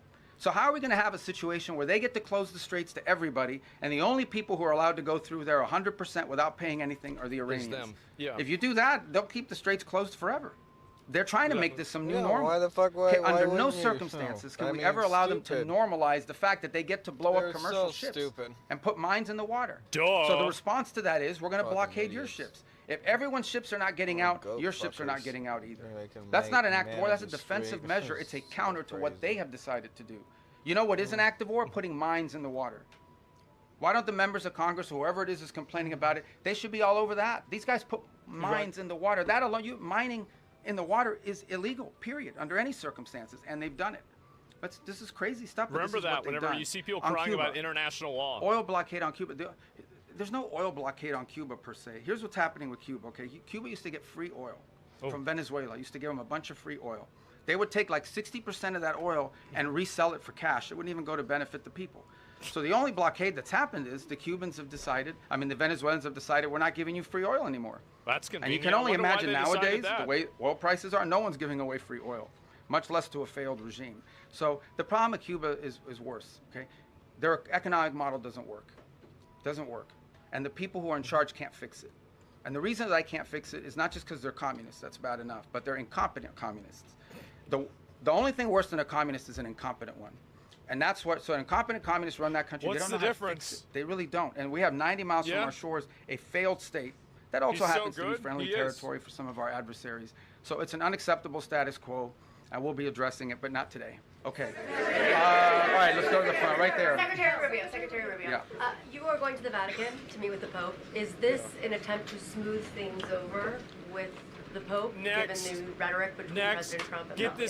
No, it's a trip we had planned from before, and obviously we had some stuff that happened. And no, look, there's a lot to talk about with the Vatican. I'll give you one example. The Pope just returned from a trip to Africa, where the church is growing very vibrantly. It is. And we have shared concerns about religious freedom, religious freedom in different Crusades? parts of the world. We'd love to talk to them about that.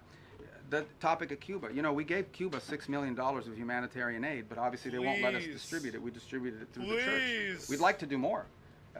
We're willing to give more humanitarian aid to Cuba, by the way, distributed through the church, but the Cuban regime has to allow us to do it. They won't allow us to give their own people more humanitarian aid. Because they don't want to lose the will of the people. So there's a lot to talk about. And the president recently said that the Pope is endangering a lot of Catholics as a result of his rhetoric around the Iran war. Is that a sentiment? Well, I don't think that's an accurate description of what he said. I think what the president basically said is that Iran can't have a nuclear weapon because they would use it against places that have a lot of Catholics and Christians and others, for that matter. It goes back to the central point. I think the president, without trying to speak for him, but I think I can characterize it this way. He doesn't understand why anybody, leave aside the Pope, the president, and I, for that matter, I think most people, I cannot understand why anyone would think that it's a good idea for Iran to ever have a nuclear weapon. Look what they're doing with the Straits right now. They're holding the whole world hostage. They have these sailors, you know, on commercial ships that are going to starve to death out there. They don't care. They don't care that this is melting down the economies around the world, even of their own allies. I told this is what they're doing with the Straits. What do you think they would do if they had a nuclear weapon? They would hold the world hostage with that nuclear weapon. That's what they would do. They would do exactly to the world with a nuclear weapon what they're doing now with the Straits. And I think the president's point is how anyone cannot see that as an unacceptable outcome and an unacceptable risk is beyond him. It's puzzling. And someone has to do something about it. The difference between this president and like the 6 presidents that preceded him were that he's the only one that's actually been willing to do something about it. Everyone says Iran can't have a nuclear weapon. We've got to do something about it at some point. And he's been willing to address that threat. And that's what he promised he would do when he got elected, by the way, is address threats like this.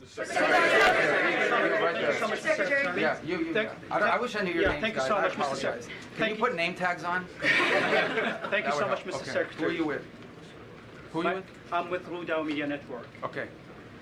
Mr. Secretary, the President has said multiple times that weapons were provided to the Kurdish groups to pass on the Iranian people. However, Kurdish political parties and the regional government says they have not received such a weapons. Even some claim these weapons remain in the U.S. base in the region. Can you clarify who those weapons were given to and whether you intend to retrieve them or still want to pass to the Iranian people? Yeah, look, ultimately, what the President is expressing, and I think has repeatedly, is he wished the Iranian people had, you know, look, he's heartbroken by these images. You think about it, you're an Iranian, okay? You're unhappy that your economy doesn't work for you. You don't have freedom. You don't have an opportunity to express yourself. You know, you've got friends that have been shot in the head because they're out protesting.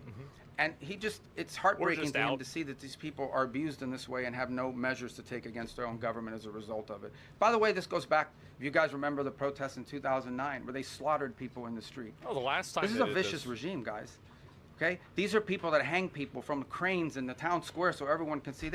They continue these executions of people and have continue to do so for over a decade and a half now. They're the bad guys. And so I think what the president is expressing is the desire that he wishes the Iranian people had an ability to fight back against some of these things that are happening to them. And I would view that as distinct and separate from the specifics of this operation that was ongoing before it concluded, and certainly different from the operation that's going on now. Right there in the... Regarding Colombia, Mr. Secretary... Right behind you, not Colombia, right there. Yes, ma'am. Mr. Not Secretary, Colombia. thank you so much. On Lebanon, are Yes. we in a ceasefire or less fire?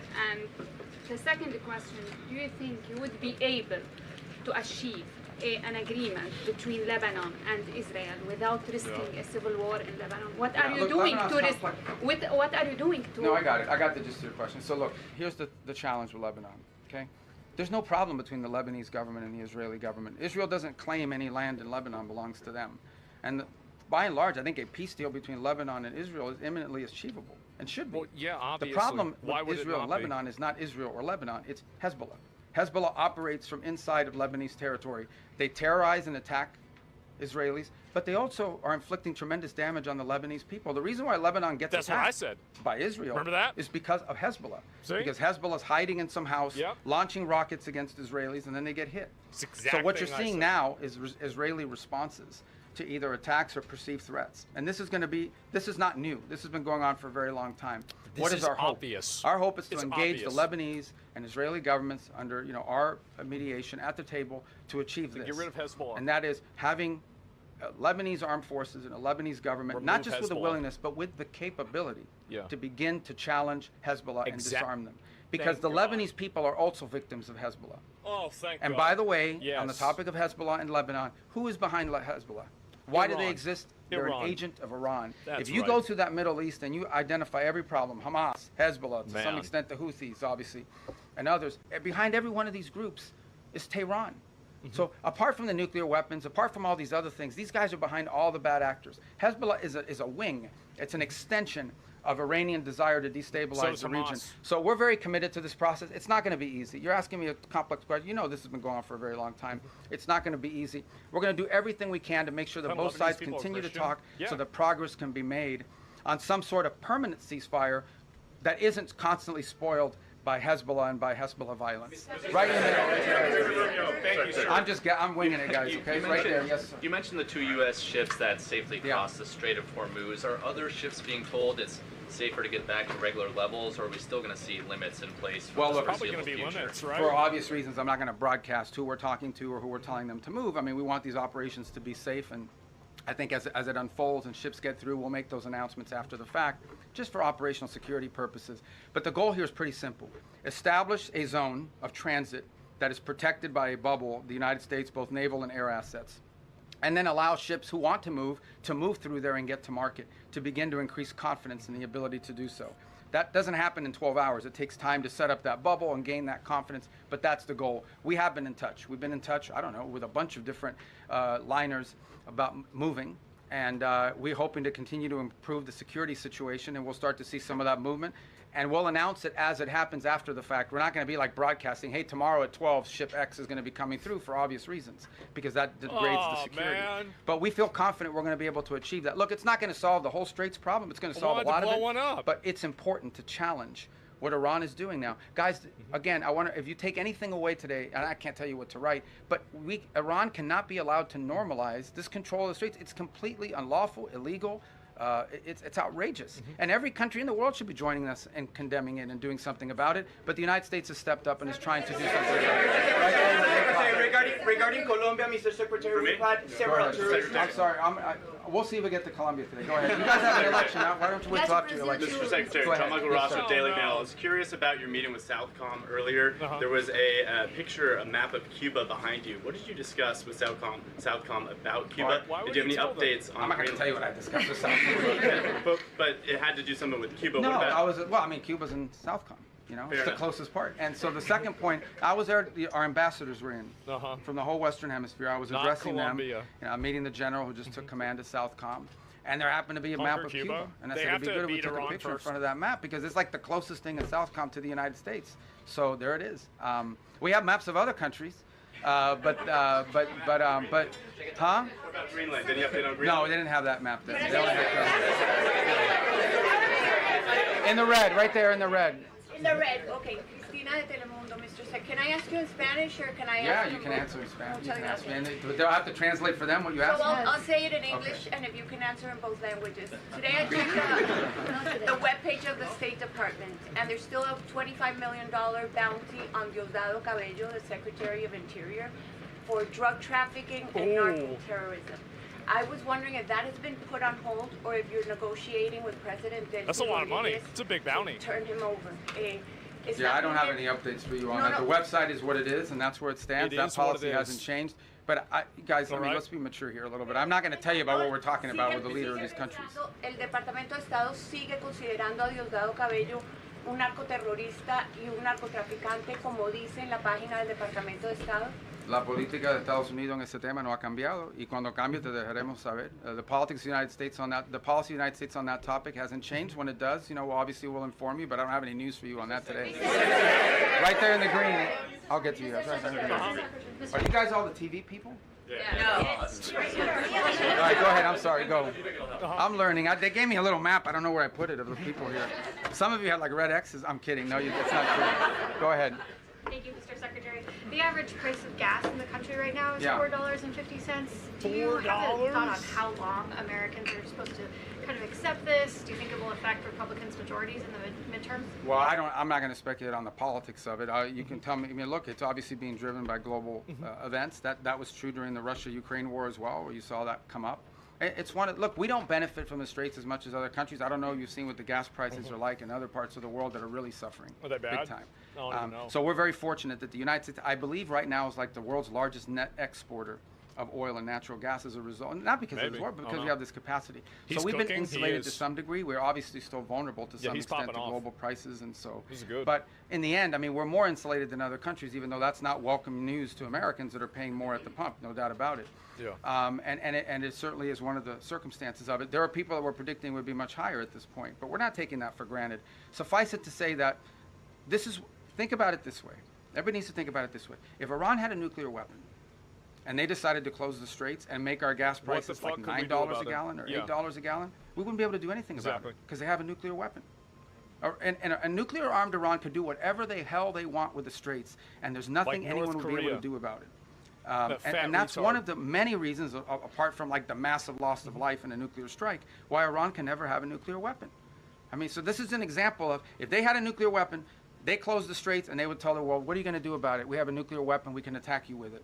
That's the world none of us want to leave behind. It won't happen under this president's watch, but some future president and in the future Americans will have to deal with this. So just one more example of why these guys can never be allowed to have a nuclear He was weapon. talking about this. Right there, in the black. Right, you in the black. Yes, ma'am. Thank you, Mr. Secretary. Where you? No, right there. me? You both are wearing black. Thank you, She's thank closer. No, you don't have black. You have blue on. I'm colorblind, but I know blue and black. Thank you so much. Right there. Yes, ma'am. No, you. The first one I called on. Thank you, Mr. Secretary. Thank you. This is chaos, guys. Go ahead. Welcome to the White House. You've long been a leading voice on human rights in China, and so including religious persecution and forced organ harvesting. So, Forced organ President Trump prepares harvesting? to meet Xi Jinping next week. Do you expect human rights concerns to be on the table? Or Well, we to always be raise those discussions issues, there? and they remain true. And I think we've proven in some cases it's most effective to raise them in the appropriate Yeah, setting. get But them we always raise kidneys. those issues. They're important to us, among You with know others, this. of course. It's crazy But to hear those it. issues remain prominent in our view and in our conversation about these things. And we'll continue to raise them in the appropriate forums. All right, let's get to the front. These guys are going to get mad. Go ahead. I'm sorry. Thank you, Simon Kelly, Associated Press. You mentioned earlier that some countries have privately and publicly indicated their willingness to help with Project Freedom. Can you say how many have reached out to the U.S. With the offers of help and what kind of capabilities? Well, thank you for your question. That's a good question. I mean, multiple countries have said we got to do something about it and fix it. Dozens or single digits or more than 100? Or? I don't know. I don't put a number on it. I would just tell you that here's what I would say about it. Depends on the capabilities is the issue. Okay, a lot of countries would love to do something about it. They don't have a navy, right? Or they can't get there in time, or they can't. Others, are less. That some unfortunately do have a navy are saying, oh, we'll be involved, but we'll be involved after it's over. Well, after it's over, it's Oh, kind of like that's the UK. That makes sense. So, we'd like to have it. Now, there may be some utility in a post, closure mission. I'm not downplaying that, but I think that's been the challenge. But there are An other advanced ways they Rubio can help, ticket? unique I ways that agree. they can help. And I don't want to get into who these countries are for obvious reasons, because they are prepared to help us in certain ways, but maybe don't want that publicly disclosed for no other reason than it impact their foreign policy. It could have some domestic ramifications. But ultimately, I don't want to mislead you. The primary responsibility for this Project Freedom is on the United States because we're the only country that can project power in that part of the world the way we're doing now. We're the only ones that can do it, and we're going to do it as a favor to the world. Understand this. This is a You're favor welcome. to the world You're because it's their welcome, ships guys. that are stranded. It's their fuel supplies that are stranded. By the way, it's their humanitarian. There's humanitarian aid destined for different America. countries in the world that's stranded in the Persian the way it Gulf is. right now.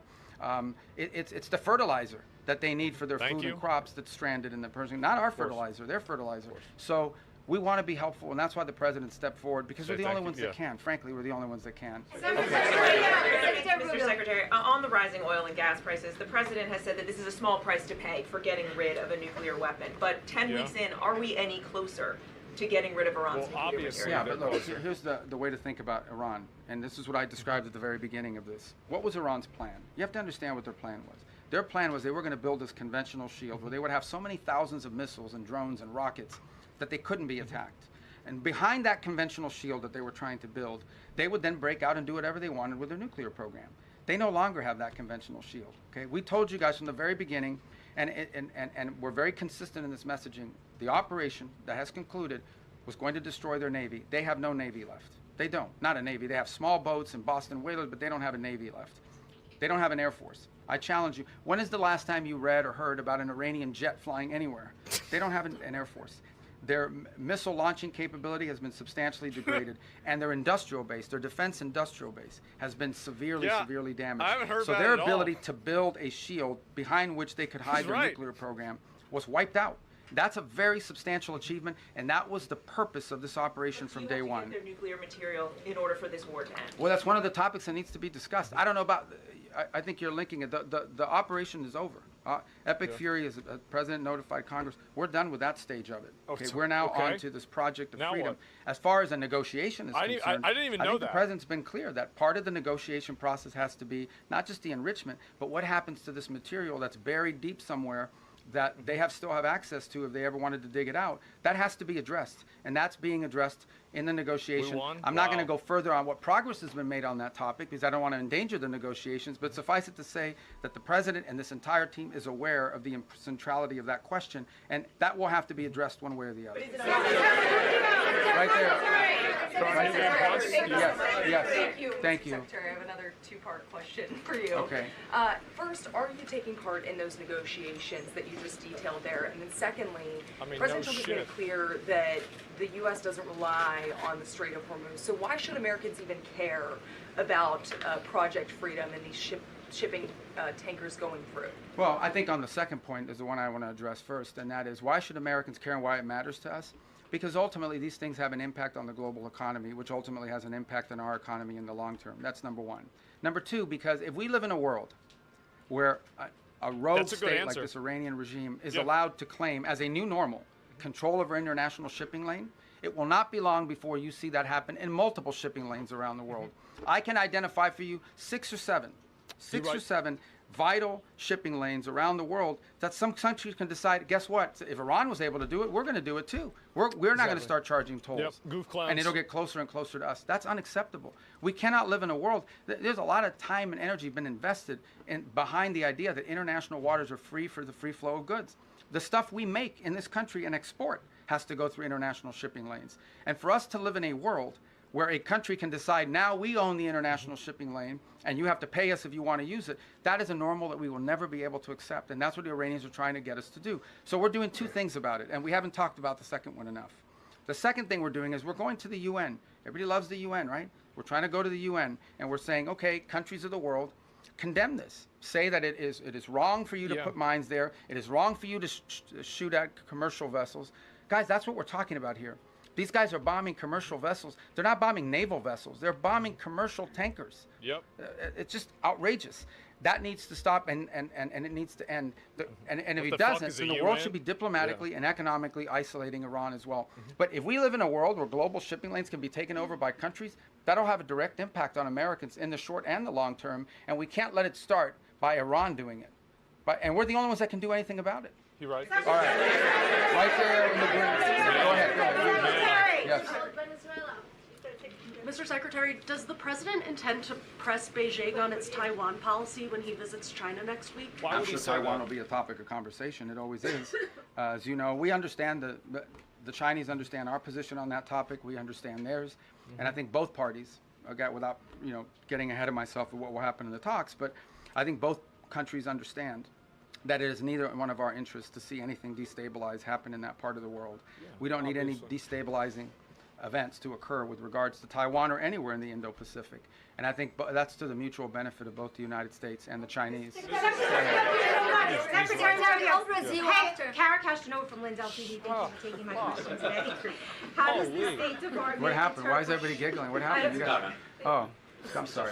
Are they mean Kara to you? No, they're not mean. Oh, okay. I don't think they are. I hope not. But I'm Kara from Lindsay TV, and nice to ask you a question today, sir. How does the State Department interpret the president's recent remarks when he said, quote, the Iranian people need to have guns, and I think they are getting some guns, end quote. What did he mean, and do those comments relate to any ongoing or potential U.S. actions like supplying those weapons? Well, I think it goes back to the question I was asked a moment ago. I think the president thinks it's heartbreaking that the Iranian people are abused by this regime the way they are. In the end, I mean, this regime is not... Guys, I know I've said this. I think I said this in my hearing before the Senate when I got confirmed. I don't know of any country in the world where there's a bigger difference between the people and the people who run the country. Okay, this country is run by radical Shia the UK. clerics.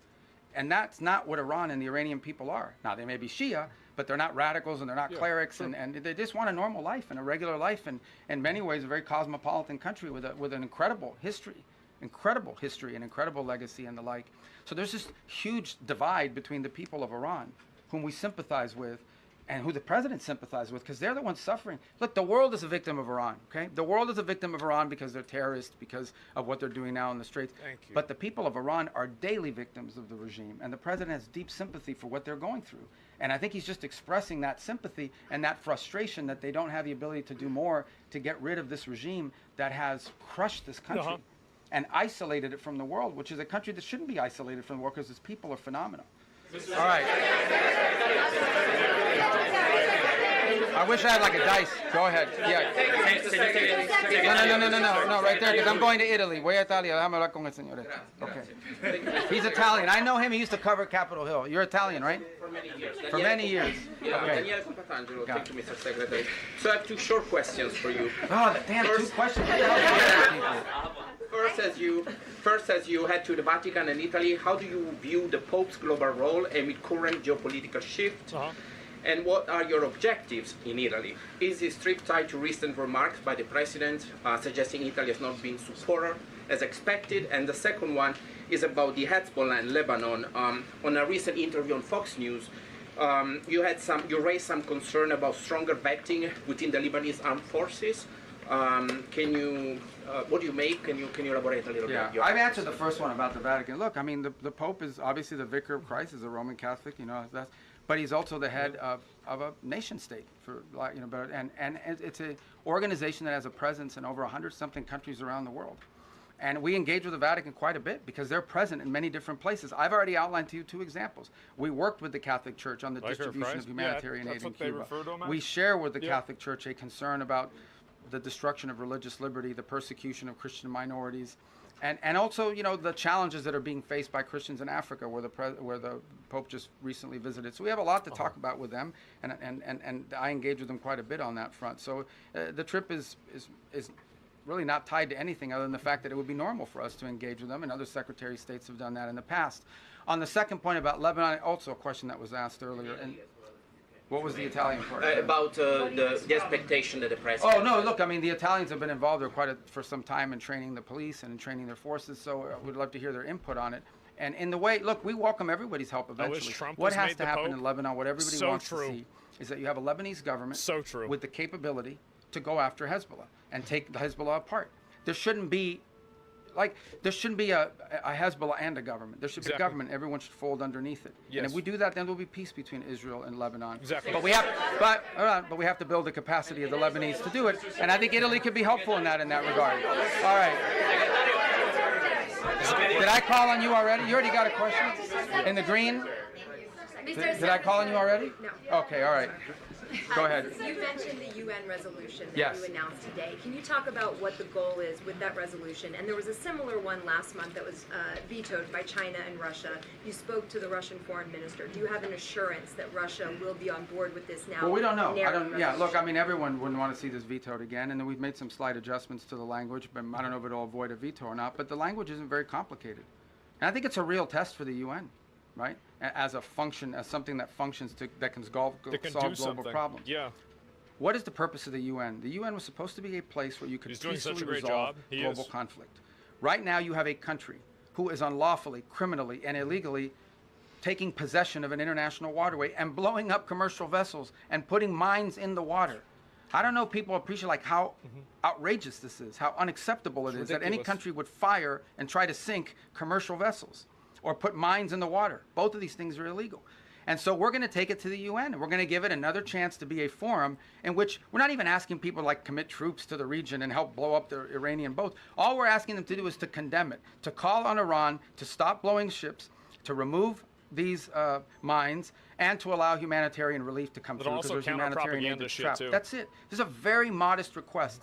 And if you're telling me that the international community and hundreds of countries cannot rally behind that, then I don't know what the utility of the UN system is, if it can't even solve something as straightforward as that. And I think to both the Chinese and the Russians, I would argue and have argued that it is in their interest for that resolution to pass and for pressure to be brought on Iran. Because it is in their interest not to see international waterways, including the Straits of Hormuz, be closed down and cause economic chaos Russia's tankers too? to That was dozens bad. and dozens of countries around the world. Okay. Back row, yellow tie. Back row, Secretary, yeah. with CBN News, you've had a deep faith for God and country. Uh-oh. At the end of the day, with all that you've been involved in, keep going. You've been extremely busy. Go ahead, I'm sorry. As we all know. I got to ask you, what is your hope for America at a time such as this? My hope for America? And how do you personally deal with that?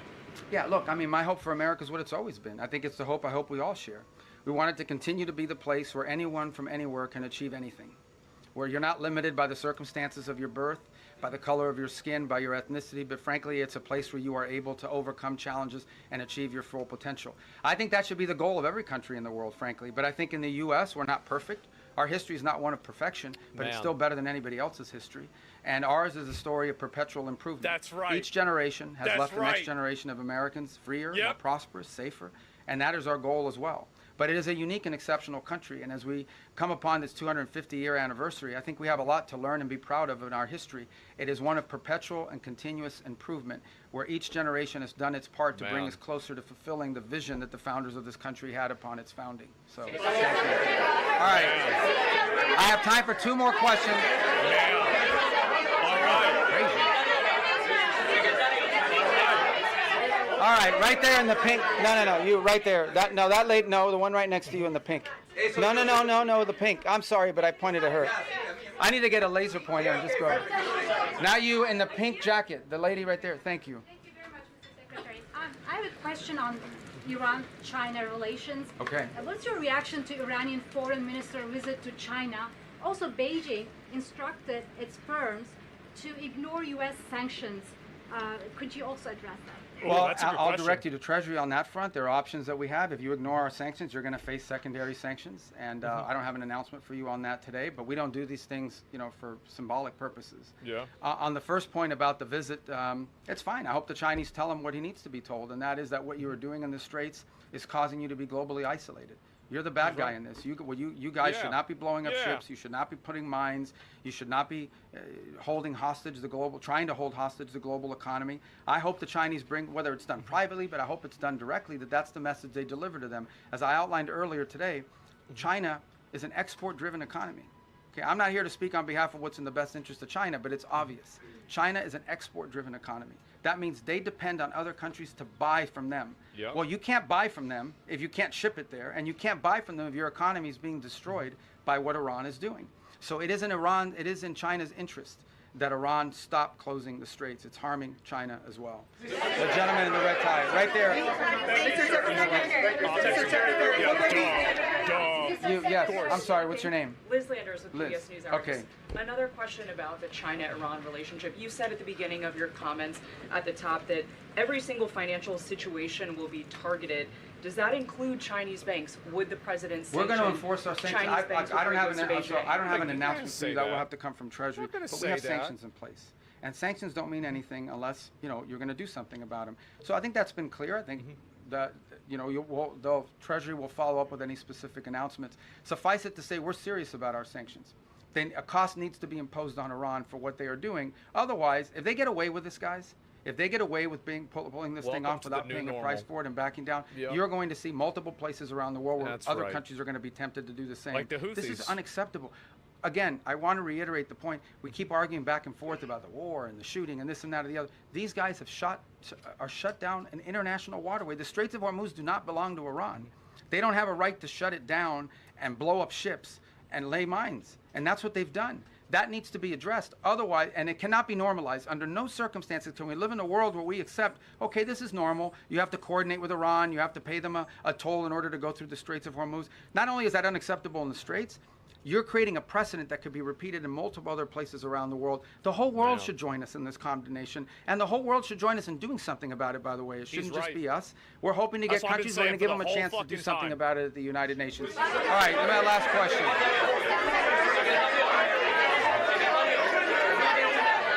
All right, that lady in the right there in the white.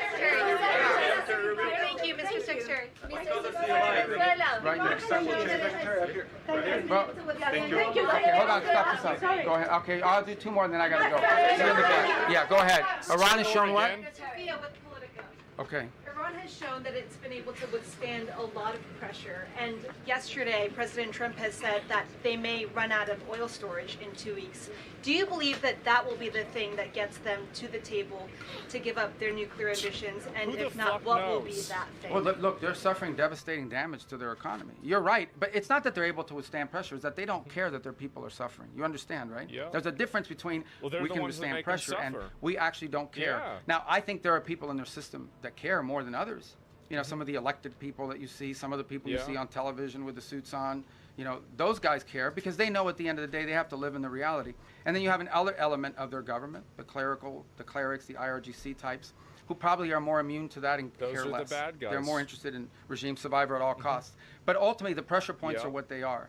Are they less divided now than they were before? Because the administration has said that the Iranian regime is divided, making it very challenging. Well, it's been challenging to deal with them diplomatically because, for example, an offer will be made and then it takes 5 or 6 days to get a response because you have to get it through the whole system. They have to find the supreme leader wherever he hides. They got to get him to sign off, and that's their system. Their system has always been multi-layered in this way. It's obviously become more complex because of the damage they suffered during the war. But look, suffice it to say, Iran has to pay a price. They're not going to change their position out of the kindness of their heart.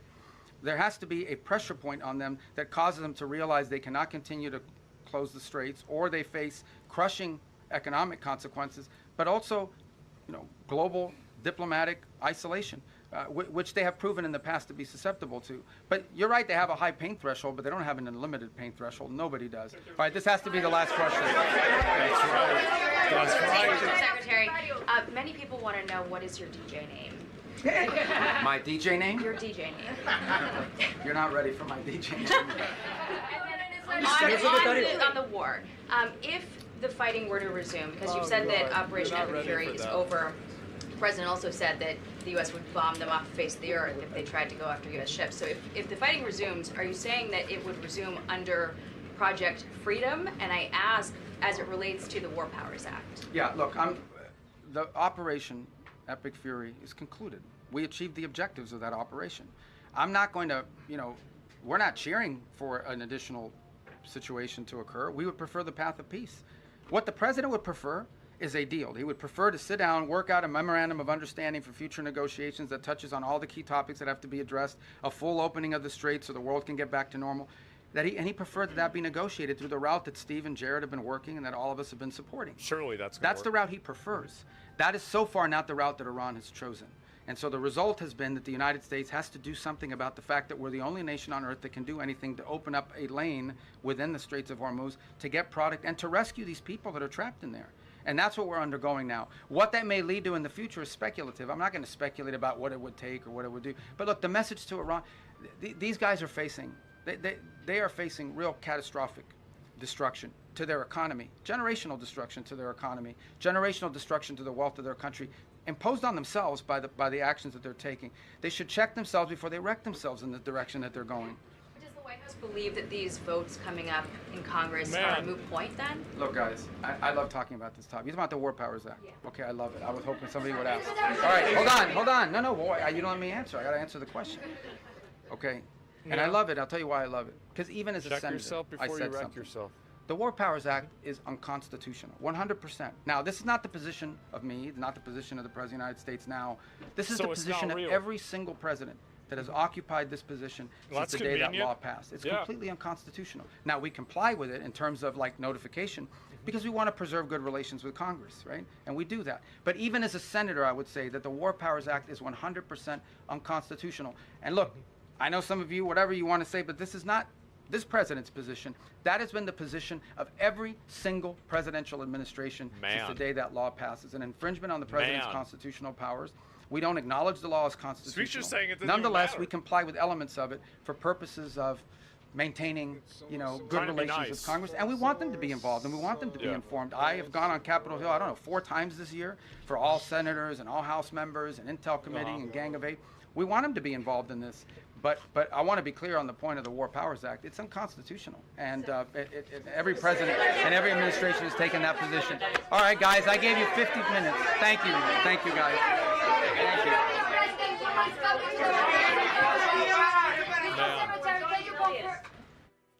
Man. He is the guy. I gotta say it. I think he is the guy. He's aura farming. Yeah, they like him. He's got great answers for everything. Like, I mean, I really gotta say, like, that was impressive. He's doing such an exceptional job. Yeah, and I think that one thing that you have to keep in mind, too, is that he never roaches out or second guesses or even calls into question the judgment of anybody else. And, like, that's something that, like, whenever you're on a team, especially whenever you're trying to make, like, you know, the hardest decisions that you can ever make, like, that is crazy that he doesn't do that, right? And so, anyway, yeah, and, like, the fact that, like, I mean, having somebody like that, the fact that Trump has this guy on his team, like, this is the exact kind of guy that you want to be, like, your main guy. Very presidential? Yes, absolutely. 100% voting for this guy 2020, 28 is as sharp as it knows to. Yeah, I mean, I think that he's extremely sharp. Like, I mean, I like JD Vance a lot too, but like, yeah, I mean, I'm definitely on Team Marco for sure. Like, it's been a long time since little Marco in 2016 and 2015, man. It really has. And it's crazy too. Like, I mean, he's totally locked in. He has an answer for things. There's not like any arguments, etc. And keep JD as vice. I think JD. I mean, again, like if he's able to get the fraud under control, I think people would be very happy about that. Absolutely, we're very lucky to have him. Yeah. What's his poly market status? Let me see if it went up now. Let me look and find this out. Yeah. Let me see. Did it go up today? Not yet. At least not yet, but it has gone up massively. JD Vance is down 17%. Marco Rubio, what is this here, is up 14%. So, yeah, Cuban Obama, articulate and charisma. Yeah, charismatic, I know. And so I'm really, really happy to see this. I feel like overall this went really, really well. And, yeah, just that's the way I feel about it, right? It just seems great. And Marco, for sure, yeah, definitely. Combined the numbers. Well, I feel like between the two of them, I mean, they're both doing extremely well. Vance is a billionaire plant. Well, I don't know. People say that. A lot of people say that. JD's a great speaker, but Marco has the accomplishments so far. I think that this is my analysis, is that I think JD Vance is a great person for being a overseer of domestic affairs, especially things that are like fraud, you know, Medicare, stuff like that. But like, I think Marco Rubio, because obviously he's multilingual, he's multiracial, and it seems like he has like a shared, I guess, like cultural understanding with like more parts of the world besides just America. I think that he's like uniquely positioned to be able to have a just direct, casual advantage inside of the international like world, right? I think that's just the truth, right? And multiracial, yeah. I think he's. I don't know if is he just Cuban or is he white as well? I don't know. I mean, I have no idea. I assume that most people generally have like mixed heritage. Like if that's not true, then it's not true. I'm just not even sure. So if he's just Spanish, yeah, he's Spanish and Cuban or something. I'm not even sure. But either way, I think this went really, really, really well. The Republican Party has at least two well-established guys. Can't say the same for the Democrats. Well, they have Kamala Harris. They've got Kamala Harris. So really, I mean, what else do you need? What else do you need at that point? I mean, like, you've got it locked in. I mean, you've got the GOAT there. I mean, what's she going to do? I mean, I don't know what's going to happen with her. She's garbage, I know. But I really think that this is the big problem that the Democrats have, that I think Trump has effectively solved for the Republicans. And I think that it's solved itself. It's not Trump that's done this, but obviously he's helped make it happen. Is that Trump has brought in a lot of people that are a lot younger, that are charismatic. It seems like they are competent at the job. And it's basically, you're creating a second level and like a flank behind you that's ready to take over whenever you retire or if something happens, right, or whatever. And I think that's something that the Democrats don't have. I think that the majority of the Democratic leadership is so fractured that they can't, there's not going to be any sort of, like, you're not going to get a lot of these like super pro-Palestine, like Muslim identity politics people to vote for somebody who says that Israel has a right to exist. I don't think it's going to happen. So the problem is that they have too many completely contradictory value systems inside of their party. And the issue is that they can't reconcile any of that. They can't do that at all. So Trump's working it like a business. He's trying to set up a succession plan so it lives past him. Yeah, I think that's clearly what's happening. And so, you know, and I think that he does that. Like, I mean, maybe he's not doing it on purpose, but that it seems like he is, where like he's assigning, you know, like JD Vance and Marco Rubio to just, you're basically in charge of this. You're going to do this. This is going to be a problem. You're going to do this entirely. I'm going to go do something totally different. And like giving them that accountability, I think is a really big deal. So he's the apprentice guy? Yeah, he's the apprentice, exactly. And what the hell even is that? Is she victim maxing? I have no idea what this is. I'll look at this later on, and let me go back. I'll look at this later on, too. But, yeah, anyway, let me go back. I'll see if I can pull a few more of these here. Criminally, oh, my God, there's a lot more of these. Yeah, there's a lot more nutballs. What a surprise. Democrats will win in 10 years. Well, so the Democrats, I think that they're very well positioned to... I think that Democrats winning has everything to do with immigration. And that's the reason why that's like my top issue, is that to the extent that they're not able to import in a bunch of... Feels just like yesterday. Oh my God. I love Hispanics. Man. And so... Anyway, my president, yeah, there you go.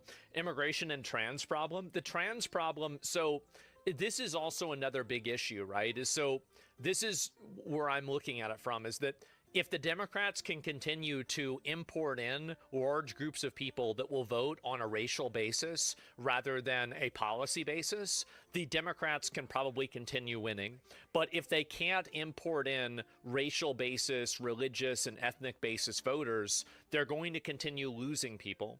And I think that one of the reasons why they're going to continue losing people is because it's a self-radicalizing, like basically it's like a vicious circle of self-radicalization, where what's happening is that, you know, at the beginning it was gay rights, and then it's trans rights, and now it's like non-binary, two-spirited, and, you know, indigenous is like part of the, you know, the gay community now.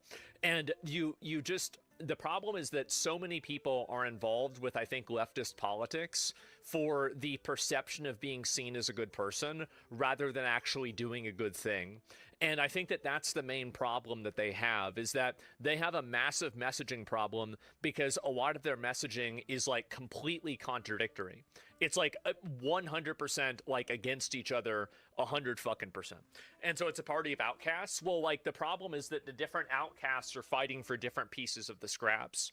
Republican Party is losing men by the day. Oh, I don't think that's true. I think it seems to be the opposite. And I think also, to the extent the Republican Party is losing men, probably the main reason why is... I think that there has been, well, actually, there's a lot of reasons for that. Like, I think that Israel is probably a big reason why, and women. Well, I think that for women, the problem really is that, I'm trying to think of a good way to say this, but I think the problem is that the Democrat Party and liberals use a lot of like very strong consensus messaging and morality messaging, and I think that messaging is like just way more effective for women. And I think that the way that you counter that is you remove the social cachet and the social status around having these different value systems and these different opinions. Because the moment that people start getting ostracized for these opinions and they start actually, like, basically... women are like way more predisposed to like act based off of consensus. So the moment that you take the consensus acting away from them, you're going to have, or sorry, the moment you shift what the consensus is, you're going to have, I think, women shift the way that they view things as well. And so I think that's what makes it so important about, you know, removing the institutional advantages that these people have, etc. Because whenever they don't have the institutional advantages, then they're not able to create the false consensus that I think a lot of women and also men get behind. So women don't think. Women do think, but they think differently than men do. And women are much more likely to outsource their thinking to a groupthink than men are. And I know it might sound sexist to say that, and in a way, it is sexist to say that.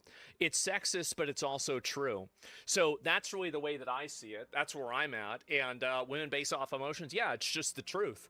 And so anyway, it's right. Yeah, I'm right about this. Emotional thinking is an oxymoron. I listen, like, I get what you're saying. I agree with you. So yeah, that's really it. Women are easier to lead. Yeah, I think that's true as long as you can create a moral consensus, right? Women have a hive type mentality. It's proven. It is. It's proven infinitely many with many studies. So that's why my opinion is always to create an ecosystem and a culture where certain value systems are incentivized, right? That's why I think that it's so important to go after, institutional power. Because if you can control institutional power, you can control the minds of people who base their decisions off of institutional power. You see what I'm saying, right? It's kind of like a 1-2 strategy. And so anyway, that's what I think about it. And I think that, and also like another thing too, is like Marco Rubio is a really well put together guy. He's charismatic. He's very likable. Like, I think that this is definitely somebody that would play really well with women. I do. I think so. And I think that that would be the case in a unique way that it's not with Donald Trump, for example. And so, yeah, definitely. When does Europe get Hitler 2.0? I don't know. Yeah, we'll see. And it must be new, I guess so. But that's what I think is going to enhance him as well. Yeah, I'd say he's a good-looking guy. Yeah, I mean, definitely.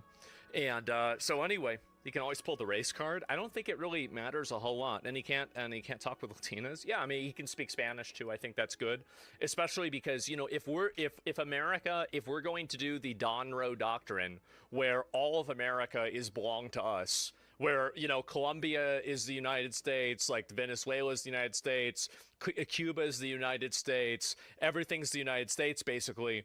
Like, Haiti and everything else. Like, if we're going to do that, we need to have somebody that can at least speak their language, right? Or like, this just isn't going to work. So, yeah, I think that's it. The Don Roe that's what he said. That's what he fucking said. I didn't make this up. That's what he said. And in an odd way, Vance is good with women too. He's more feminine. He does have, JD Vance does have a certain level of like mean girl nature to him. He does. And I think that you're right about that. There's a lot of people that don't realize that. I definitely do. So being the whites are now a minority worldwide, where do I get my race card? Whites have always been a minority worldwide. We've always been a minority, and we always probably will be. There's a lot of fucking Asians. There's a lot of fucking black people in Africa, okay? Like, there's a lot of fucking Latinos in South America. There's a lot of them, bro. Like, I'm talking like it's like 1 billion people just in fucking India. So, yeah, I mean, that's just the way it is, guys. It's not like we have it. Yeah, I'm just telling you the truth. It's getting clipped.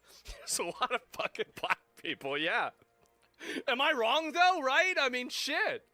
And so, yeah, a lot of Chinese. And, yeah, Central and South America full of Latinos. Yeah, definitely.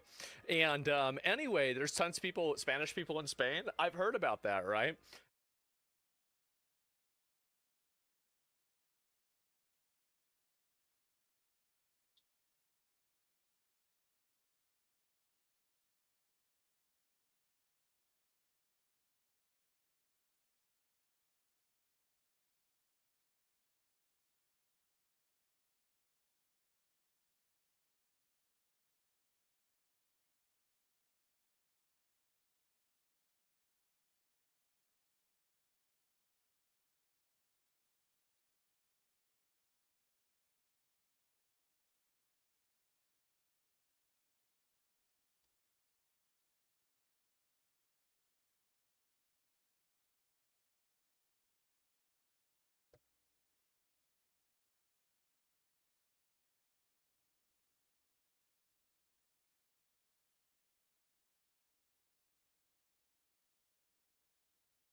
Mm.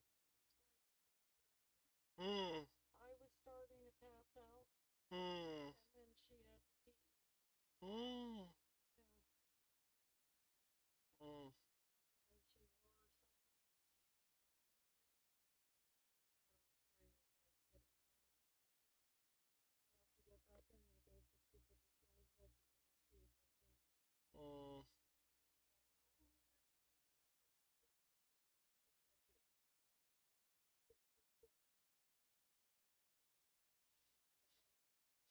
Seriously, I did not leave the vodka. Yeah. Okay.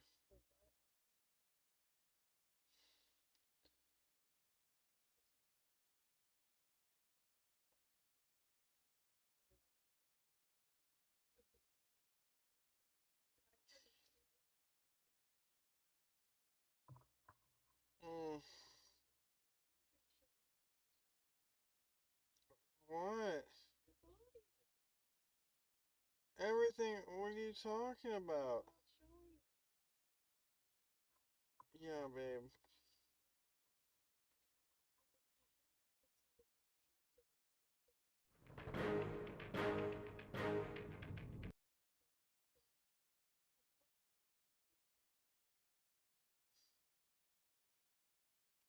What the hell? What?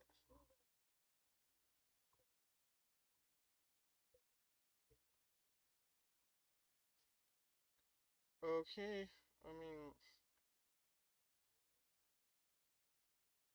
Oh my god. What are you doing?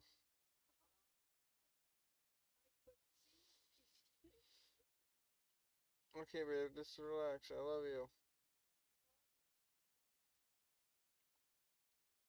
What? I just didn't know what was What's going on right now? What is going on?